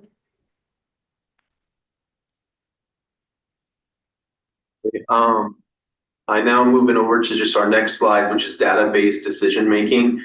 I know your guys' slide might have slide 9, which says this team-driven shared leadership. We kind of overcame that. We don't need to go over that again, so we're going to slide down to the next slide. This really highlights the use of the DCA tool, which is the District Capacity Assessment Tool and School Fidelity Tool. It gives us an honest reflection of what is in place in each of our building and really starts to highlight clear action steps tied to real data. So again, trying to really focus on how we can make this sustainable rather than the next shiny thing. This DCA is supposed to allow us to build the capacity year to year to year to look for growth. So again, this DCA allows us to look at systems that are already in place and needing clear documentation. It identifies gaps requiring the intentional design and communication. It outlines inconsistencies across buildings that need aligned, and then gives the district clear priorities to focus on improvement. When we break down the DCA, and kind of how the DCA gets broken down, we meet as a DIT team once a year, was originally how it kind of started, correct me if I'm wrong. So as a district team, and you go through, I believe it's 28 items, and everyone rates themselves, and then you kind of negotiate what rating depending on what your building might see versus someone else's building, come to a consistent on each of those 28 categories. So overview of that entire DCA that we did once a year really comes down to the strengths that we've identified in the district has been the improvement in coaching across the district. We've seen that our coaching has become more targeted, has more clarity, and it's been more consistent. We have found that our PLC structures become more aligned, and that our professional development alignment really has started to go into cycles. So now that we're getting into classrooms, seeing teachers more often, getting more observations, we're able to identify more of what they need so that we can give them more precise coaching. Areas that we found that really need improvement is highlighted there. Number one is written processes. Through the DCA, we've identified that there's a lot of great things we're doing, a lot of things that we didn't realize that maybe primary or high school were doing, because we don't necessarily have everything down into a written process. We're trying to really work on this being a system dependent versus person dependent, and part of that is getting it into a written process and getting shared out. I know we talked about, there's been times where they've had the central hub and these kind of things. That's where we've identified that we do need to do a better job of having this written process out, so it's easier to follow, so that it doesn't just leave from person to person. It ties ideally into our second goal, which is communication for both internal and external, really making sure that everyone in-house knows what's going on, but we're also communicating with everyone out there. And then the last is just really looking at our systems and processes and aligning the district, whether it be RTI systems, IEP systems, attendance, etc., that we're making sure that they all talk to one another, and we're not sending a shockwave to parents when they leave from primary to intermediate to junior, senior high, and TTA. We want to try to just get as common as we can. Going to that next data slide, you'll see two slides with that on it. First one, really highlighting our biggest categories, which kind of breaks down organizational leadership, competency, data systems, and then gives a total rating. And you can see how we've scored in 2023, 2024, 2025. And then we just completed our DCA last Monday. So as soon as we get that data, it'll also kind of speak to that spreadsheet, if you would, Mr. Bickle, that really shows where we've grown in the last couple of years. And then that next slide breaks down the leadership, fidelity, selection, training, coaching, decision. You can see all those areas that we've had some growth, and then ones that we might have plateaued and where we want to try to target going forward. And again, as we look at growth, one thing we've identified is we think we can improve all these numbers just by really focusing on our written process for what we're doing every day and being clear about how we're doing it. So are you gonna looking here at just the numbers, some like 3 numbers in a row that seem to have plateaued: selection, training, and coaching. Are you gonna target those specific areas where it's kind of flatline? Yeah, go ahead. So also, I want to share, so when we talk about that team-driven shared leadership, that has changed over the last couple of years. So this is our 4th year in the grant.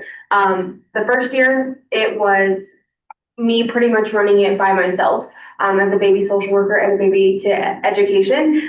So when I was thrown into this project, I was like, hey, I need to learn everything about education. And so the next year it was me again, add another person, Sky and she was helping me co-coordinate, and then her and I started the last year together, and then when Jared and I came on, so there wasn't a lot of opportunity to do a lot of work because we had to still do our regular jobs and build in that this additional supporting thing. So now that I believe once we get our 2026 data, those numbers will improve once we get that, because we have people in positions to do the work to make those numbers move.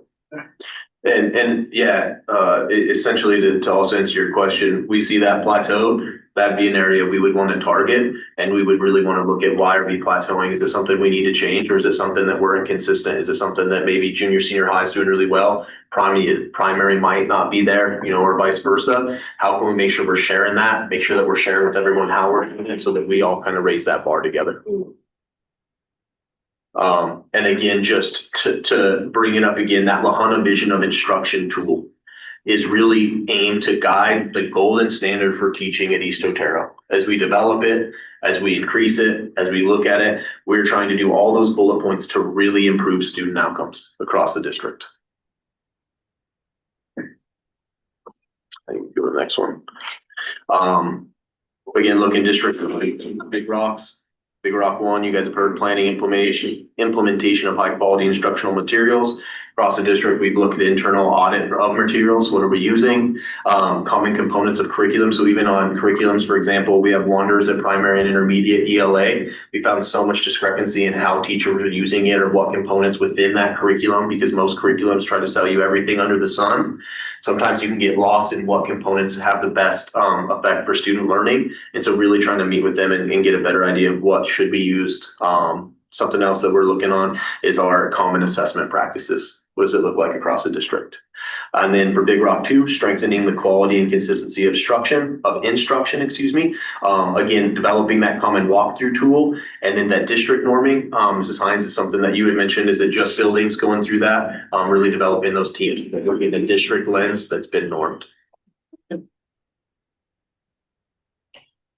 So with that, Katie talked a little bit about Family School Community Partnership being a standalone agency, but also under the umbrella of, or that framework of MTSS, Fire and Multi-Care System Support. So I've been really working with that office and Jamie Madigan to increase the support for our families and our students to get that voice and buy-in. So one of the big things we're working on is evaluating all of the activities and the events and things that we're putting on. Is it really impactful? Is it going back to what we're really here to do? Is it tying back to our goals or those big rocks, things like that? So one of the focuses so far we've worked on is conferences, really getting some feedback on how conferences are they effective? Are you getting your questions answered? What changes can we make? How can we improve those so that way you get the best outcome for your student? And then really working with a real collaborative that has been really helpful. It's a bunch of tiny districts or very similar to us who are experiencing very similar things. So we're bouncing ideas off of each other. Hey, what are you doing in this case? This is something that we're struggling with. Do you have any ideas? I meet with them about once a month or every other week to really have those discussions and see what we can improve and to bring back different ideas. And again, just to really tie up that UBA approach with the strategic alignment within the district systems and the TNTP focuses of coherent instructional programming, developing that culture of belonging, and then having that consistent high quality instruction.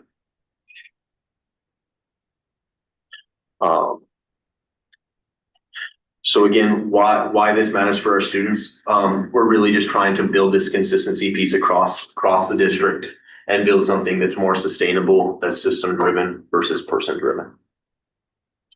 Really started with the grant, and now we have a lot of partnerships and supports, and we have now a structure where we can run anything that we're working on through that and make sure we're meeting all of those requirements with that framework.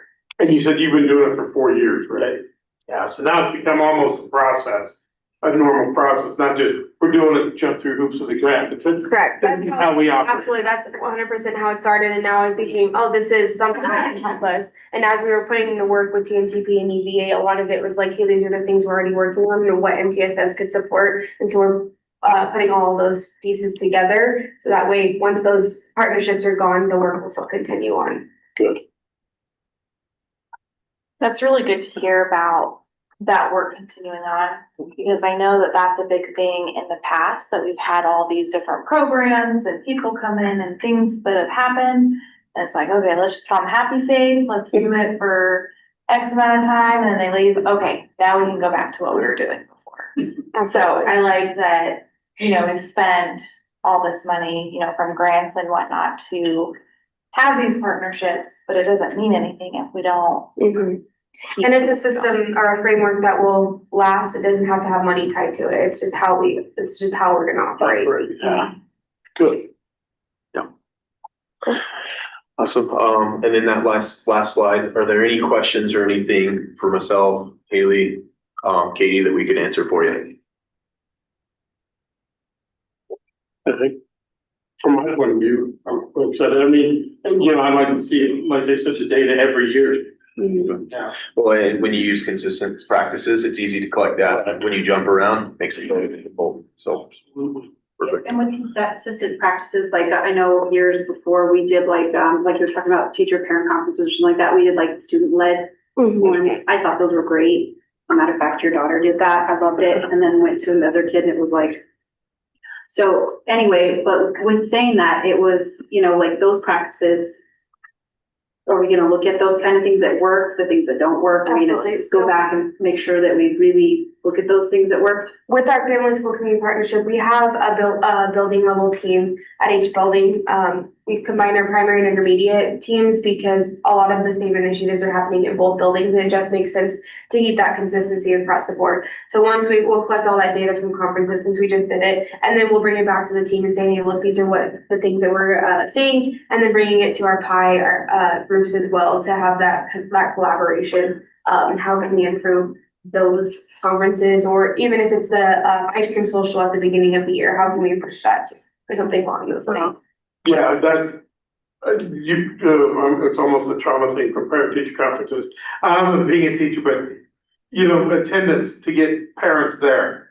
It's almost a nightmare, so hopefully as you collect data and you go through this, I don't know how many people have been here to remember the big parties we used to have at the high school. And you win a bike and, all that kind of stuff just to get parents up there, for parent teacher conferences. So that's good. That's a good, data point. Just because it was brought up, but I think that's probably one of the most important things is to have the parents and the teachers aligned with what's going on. Sorry. Something else I'll just share that I think is a really significant piece of this work is that partnership with the BOCES and the other districts, because I think that it creates a time and a space for people to share what's working in their districts, because similar to most districts, right, parent engagement is challenging. And so it's nice sometimes, I know there's some neighboring districts that are part of the BOCES that have tried some new things in the last year or two to increase parent engagement and are having success with them. So it's a nice place to share those things and hear what might be working in your neighboring district that you could also, try out and see if that would increase that for you guys as well.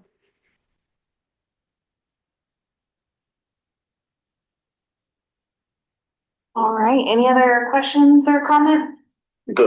Just the last closing comment I want to make is, as we've gotten to work with CDE and seen so many people rather than an organization, I just really want to highlight Katie as another example for CDE, where we have a person that has met with us multiple times, even just on this presentation, to really help us succeed and be successful with everything that we're doing. And so I really want to make sure that I highlight you, Katie. Thank you for your support as we've navigated through this.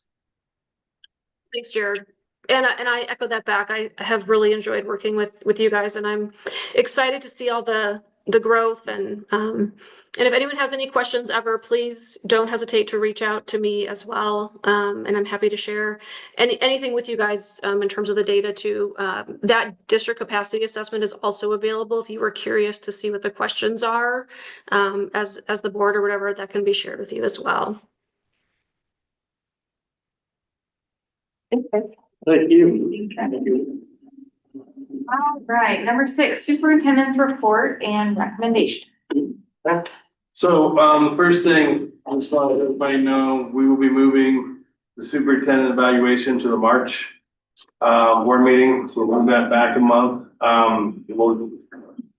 We'll get everybody the evaluation and get feedback back to Sarah, and then we will figure out how we're going to display that information, but we'll have that done for the March board meeting.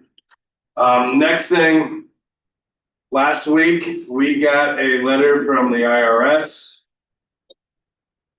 that states that we did not,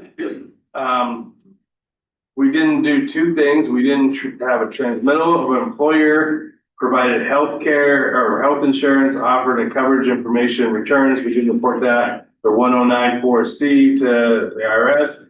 We also did not complete form 1095, employer provided health insurance offer and coverage. They have recommended it for us, and those fines are going to be $170,000 for failure to file, and then $169,880 for failure to furnish. So this happened in 23 taxes, so it was not reported in the 23-24 school year. And the reality is we have a broker who does our insurance who's been offering and said, I can do this for you, it'll be easy. So I don't know why this wasn't filed or wasn't furnished, but we are now sitting looking at a roughly $40,000 fine from the IRS. We're working right now, Kim, Sarah, Glenn Govson, myself, we're trying to reach out to the IRS to see if we can get it reduced or if there's other things we can have. But right now, that's the only information. We just got this last week, and I wanted to let everybody know $340,000 in fines.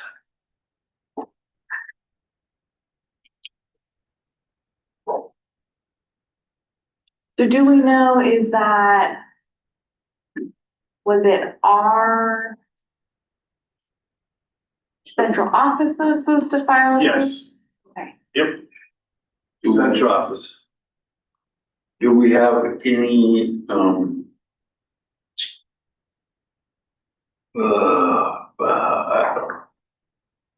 do we have insurance for screw ups like this? Do we have any, I mean, can we do anything? Do we have any, what can we do? We're working on it. I'm not optimistic because it's the IRS.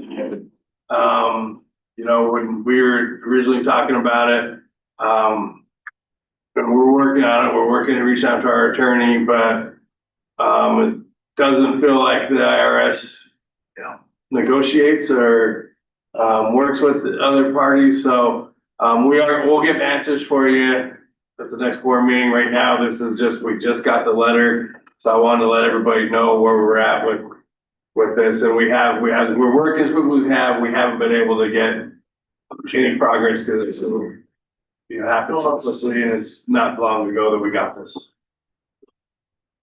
Do we have from here on out, since we know this was an issue now, can we? It will never happen again. Okay, I was gonna say, can we have like a check system 3 times, check it? Yeah, and this is like, this should have been done. We have a broker who's offered to do it for us and it was not done. There's no excuse for this. No one else should have done it for us, like if a ADP or any other payroll provider. They've offered to help us. They said we would do it for you, but from what I was told, and We indicated no, we would. we indicated no, we have it, and then we didn't do it. Do we know for the 24-25 school year? We don't know. We're worried that more of this might come through. And what, implications does this discovery have, and potential, as you just referred to, potential future discoveries? What does that have on our audit? And is that gonna delay our audit, and is that gonna delay getting our money from the treasurer? I don't know the answer to that. I will find out. Another question, with the IRS, is there a way we can pay it in increments back? We're working on that right now. We'll see what our repayment plan. We're hoping we can start the repayment plan after July 1.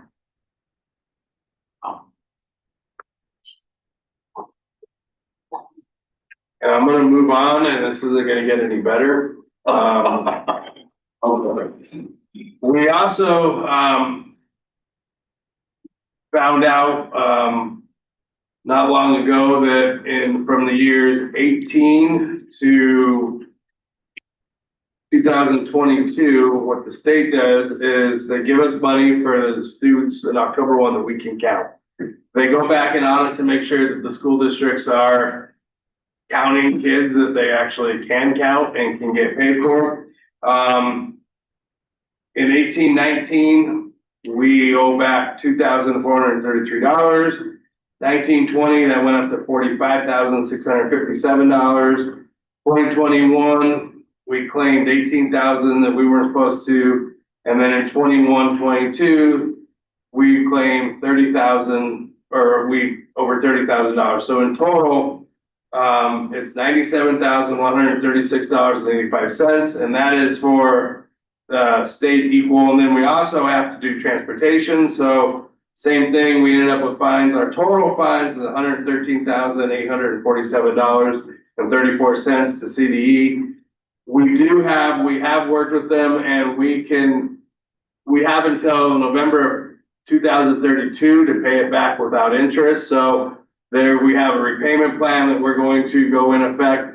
We will start next school year, the 26-27 school year. So after July 1, they'll be pulling the money that they give us for our kids every month. We're gonna have them automatically take out that amount until we pay it off in 2032. So that's $113,000. So with the two total, we just about $443,000 between the IRS and CDE that we are now on the hook for. And to your question, we don't know if we're out of the woods with other things that are gonna come in prior to us taking over the district. And this happened under So clearly it happened under mistakes made by district personnel Yes. and wasn't under your watch, and it wasn't under the previous superintendent, was only here for 1 year. So it was under a different superintendent. Very unfortunate. So not only were we overspending during those years, but we were also collecting too much money we shouldn't have been collecting. Correct. And not filing the appropriate And forms. Not filing, yeah.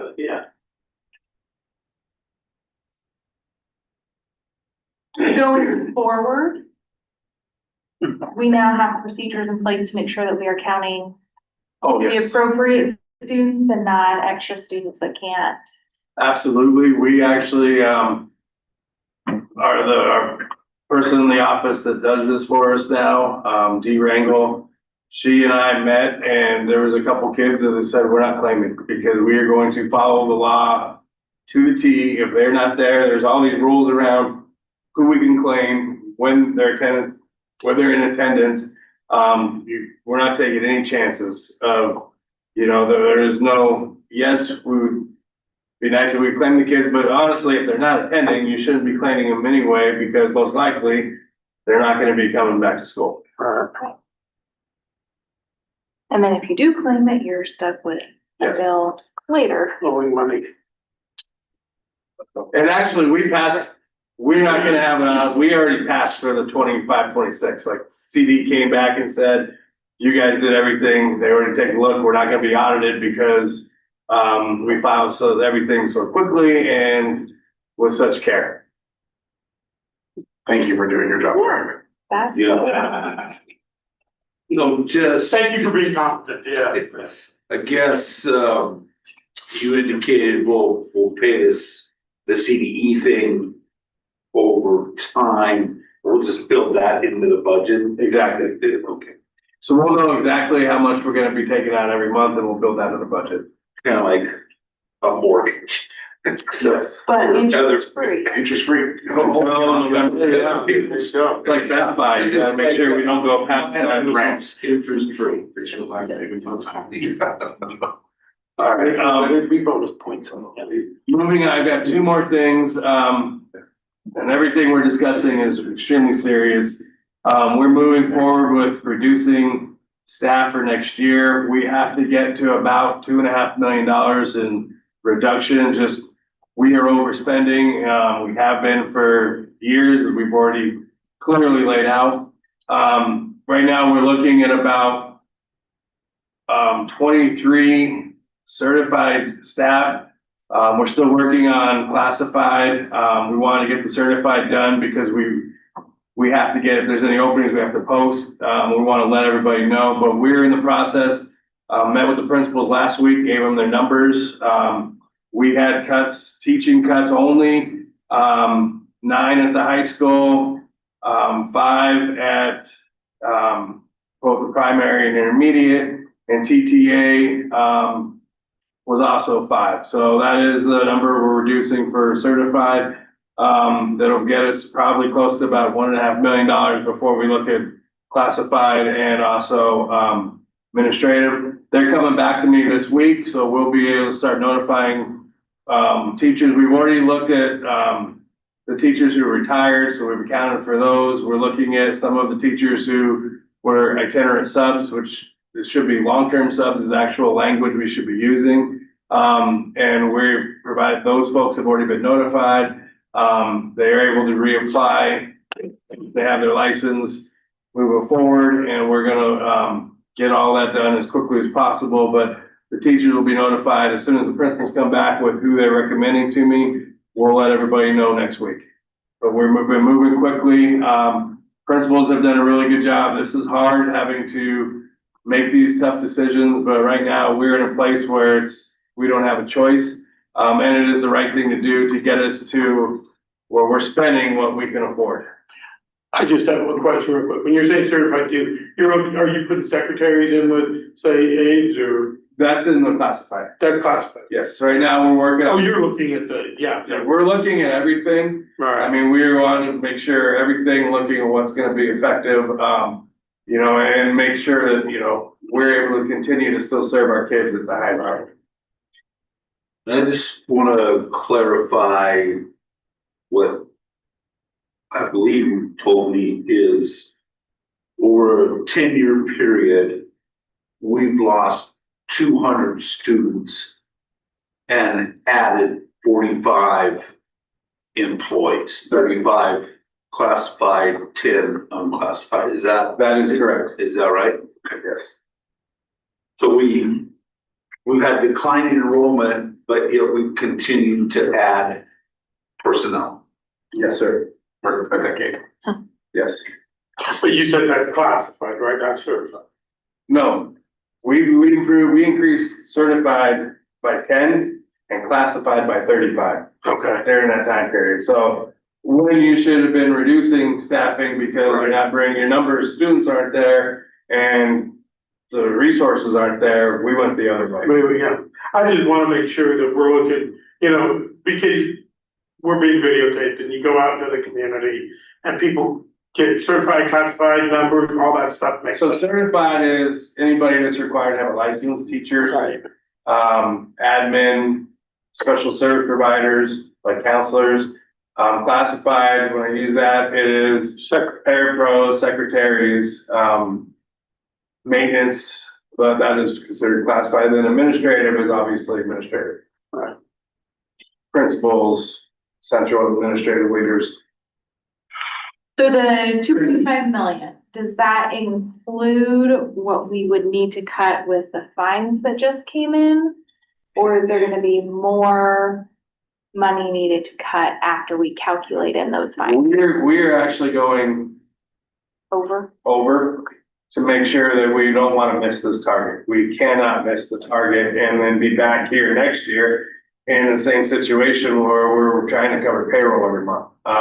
And the other thing is we want to get to a place where we're able to be talking about students and what students need and be able to invest in programming that is going to help our students. And the other side of it, we need to make sure we're preparing for our older buildings and, you know, those costs. So we're not going to miss the target. We're going to make sure that we are able to be fiscally sound moving forward.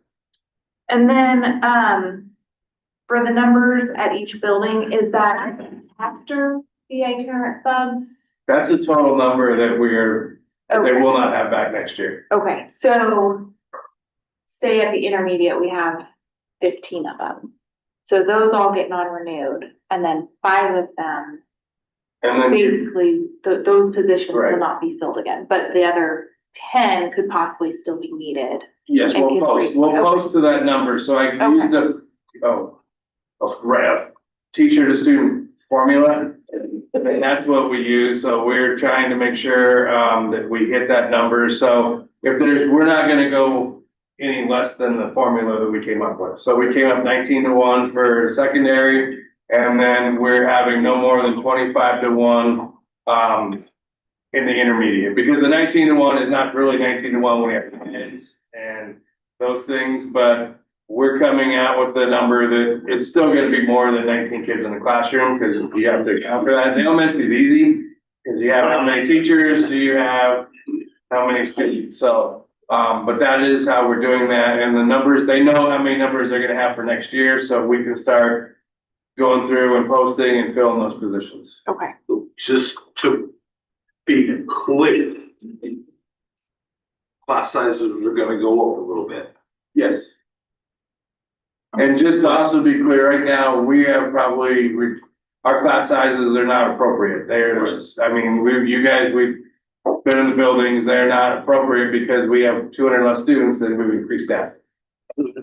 I think it's a concern of mine, but also a lot of constituents and parents. We're in turnaround, we're coming out of it, but it's losing teachers, is there a process? I'm pretty sure they want to know, how are you gonna do that, on which ones, and how, like, are you having to help like BOCES or the state or anything to make sure that we don't go back into turnaround, because we are gonna. Well, how we're doing that is quality programming, making sure that we're focusing on what we teach, how we teach the big rocks, that making sure that we have systems in place, that we're able to move forward, having all those things, that we work on quality instruction in the classroom. So right now, I will say this though, what emphasizes that are probably the most lopsided in the state, we're in turnaround in that situation. So just because you have that teacher-student ratio has not had that quality of effect. As we have, what's made the difference is TNTP, the UVA partnership, working with our teachers, providing professional development. That's what's going to get us out of turnaround. Yeah, because 19-1 at a secondary level is not bad number at all. No. So just for clarification, so, we're cutting 2.5 million. The first round of cuts will cut 1.5 million. So we'll still have 1 million more to cut, Right. which will be admin and classified, Yes. essentially. Okay. And then, We have the numbers, we just are, they're not, I don't have them ready to present. okay, But we will make that $2.5 million. okay. And then, the certified teachers that are being let go, they will know, those specific teachers will know by the end of next week, essentially. Yes. Okay, just want to make sure I heard that right. Okay. Thank you. Any other, was that, you had one, right? Any other questions on? I do have one more thing, and it's gonna go right into new business.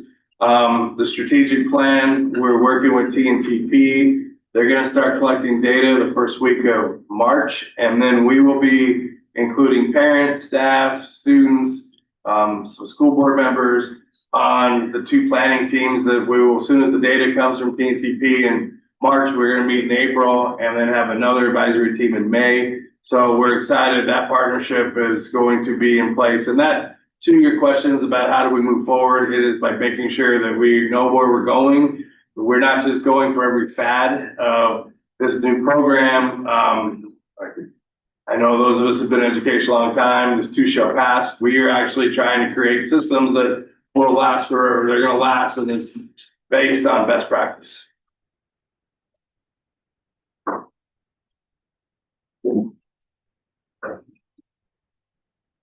Anything else for Dr. K? All right, moving on to new business. Okay. So I recommend the approval of partnering with TNTP for strategic planning, an amount of $78,616. This will be paid with easy grant funds that we already applied for. We were just waiting on the partner and the right timing. So I do recommend we approve that partnership with TNTP, who we already use for a lot of the academic and instructional. We wanted to keep it consistent.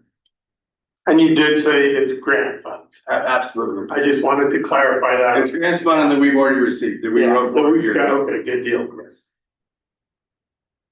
And make a motion to approve the contract with TNTP for strategic planning in the amount of $78,616 or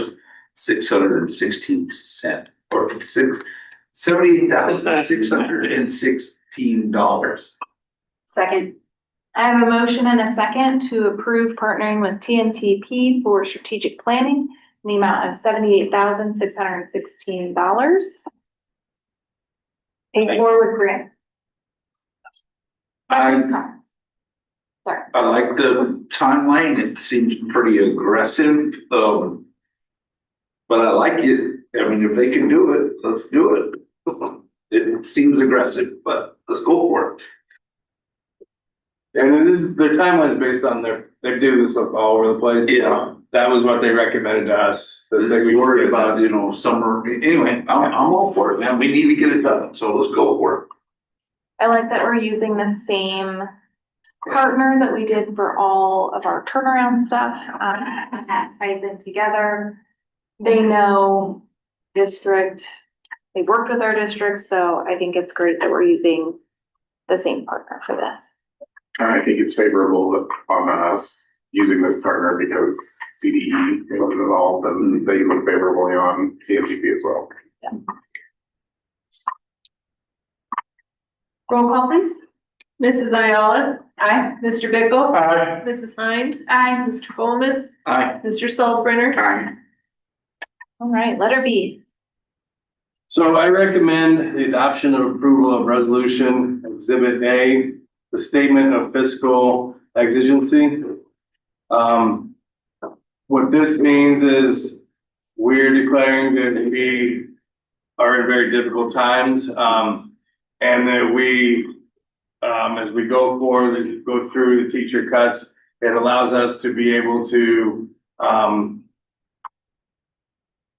not necessarily, if there's a program cut and it's a non-probationary teacher, it allows us to be able to function with a little more flexibility, to be able to get to the big cuts that we're having.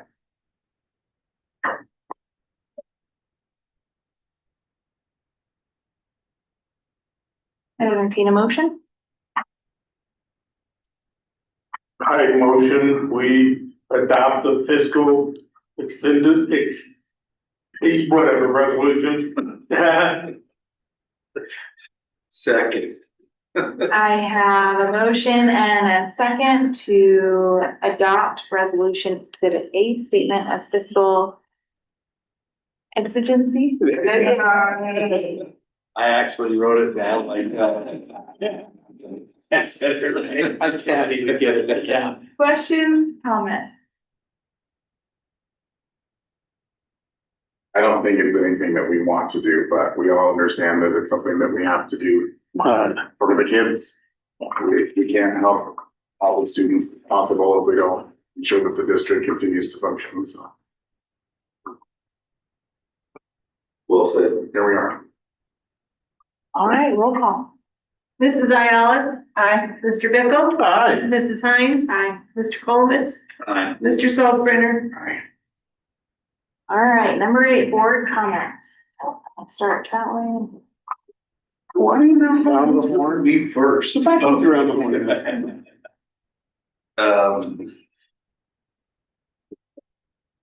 This has been a difficult meeting.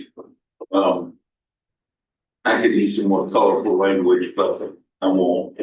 But I'm really proud to be on this board and to serve with my 4 other board members. I think we all knew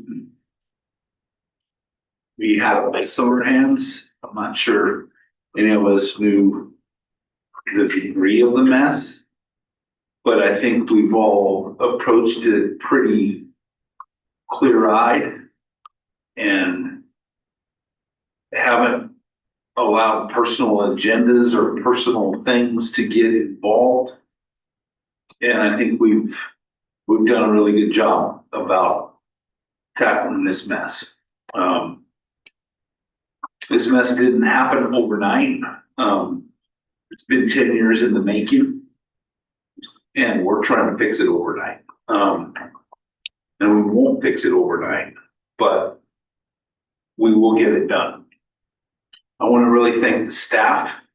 I know this is traumatic and stressful times, and your professionalism and you showing up every day is a testament to what you do. So I really appreciate that. I want to congratulate our wrestling team, both boys and girls. I want to congratulate the kids for a wonderful production, theater production. And I want to just really give a big shout out to Dr. Krumholtz, because I'm pretty sure you had no idea what you were signing up for. But your leadership and your ability to communicate and be transparent and be present has made a difficult situation more resolvable. And I just want to acknowledge your leadership and thank you. And thank you to all the staff and to everybody else. Thank you.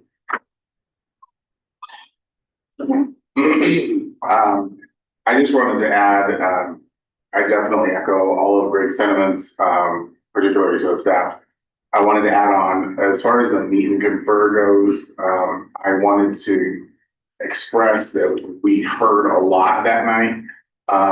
We definitely appreciate the time that was taken to put together what was presented, and we are talking about it. We will have a work session to discuss it and to go through it, and we will address as many of the things as we can, as soon as we can.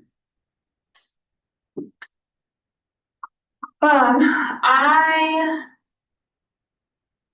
think all of this today kind of puts a spotlight on the importance of having the right leadership and the right person at the table to run our district. And I want to thank Dr. K for all the work he's done, and I truly feel like he is the right person to be at the head of the table running the district.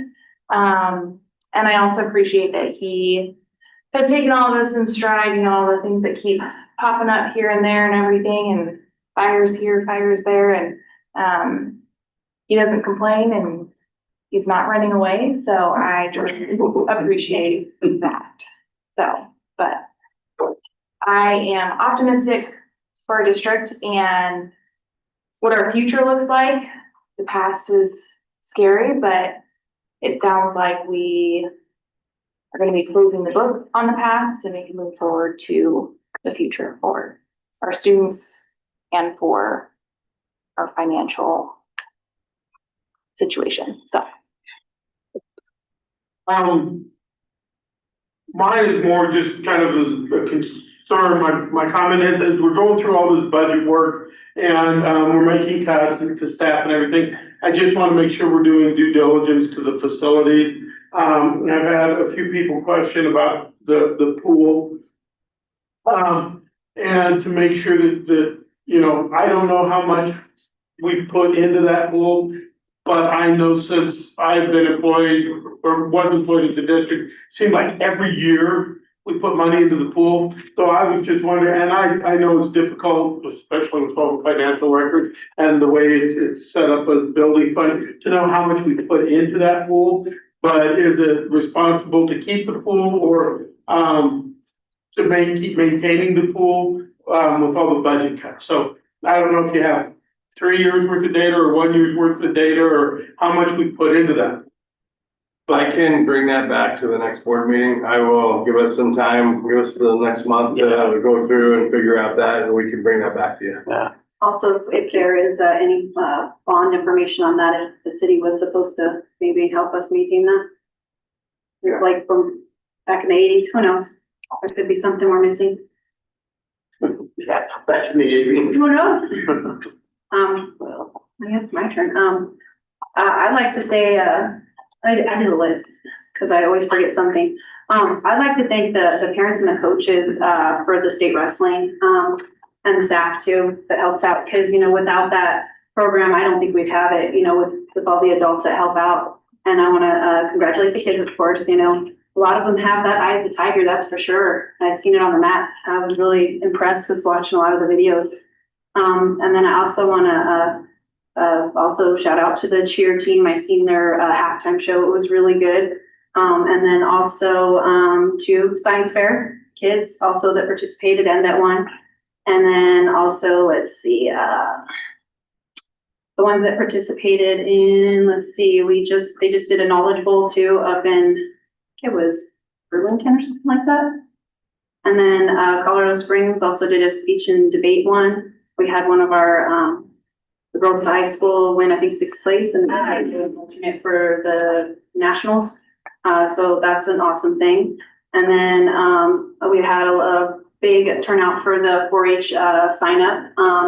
That's coming to a close really quick at the beginning of March. So March 1st, we're not taking anybody else, but it looks like we have a program for robotics, and this is a good way to save money because it's something that we're, you know, partnering with other programs, how we can still service our kids and give them opportunities with a lot of things. I mean, it's rocketry, there's arts, all kinds of cool things with science.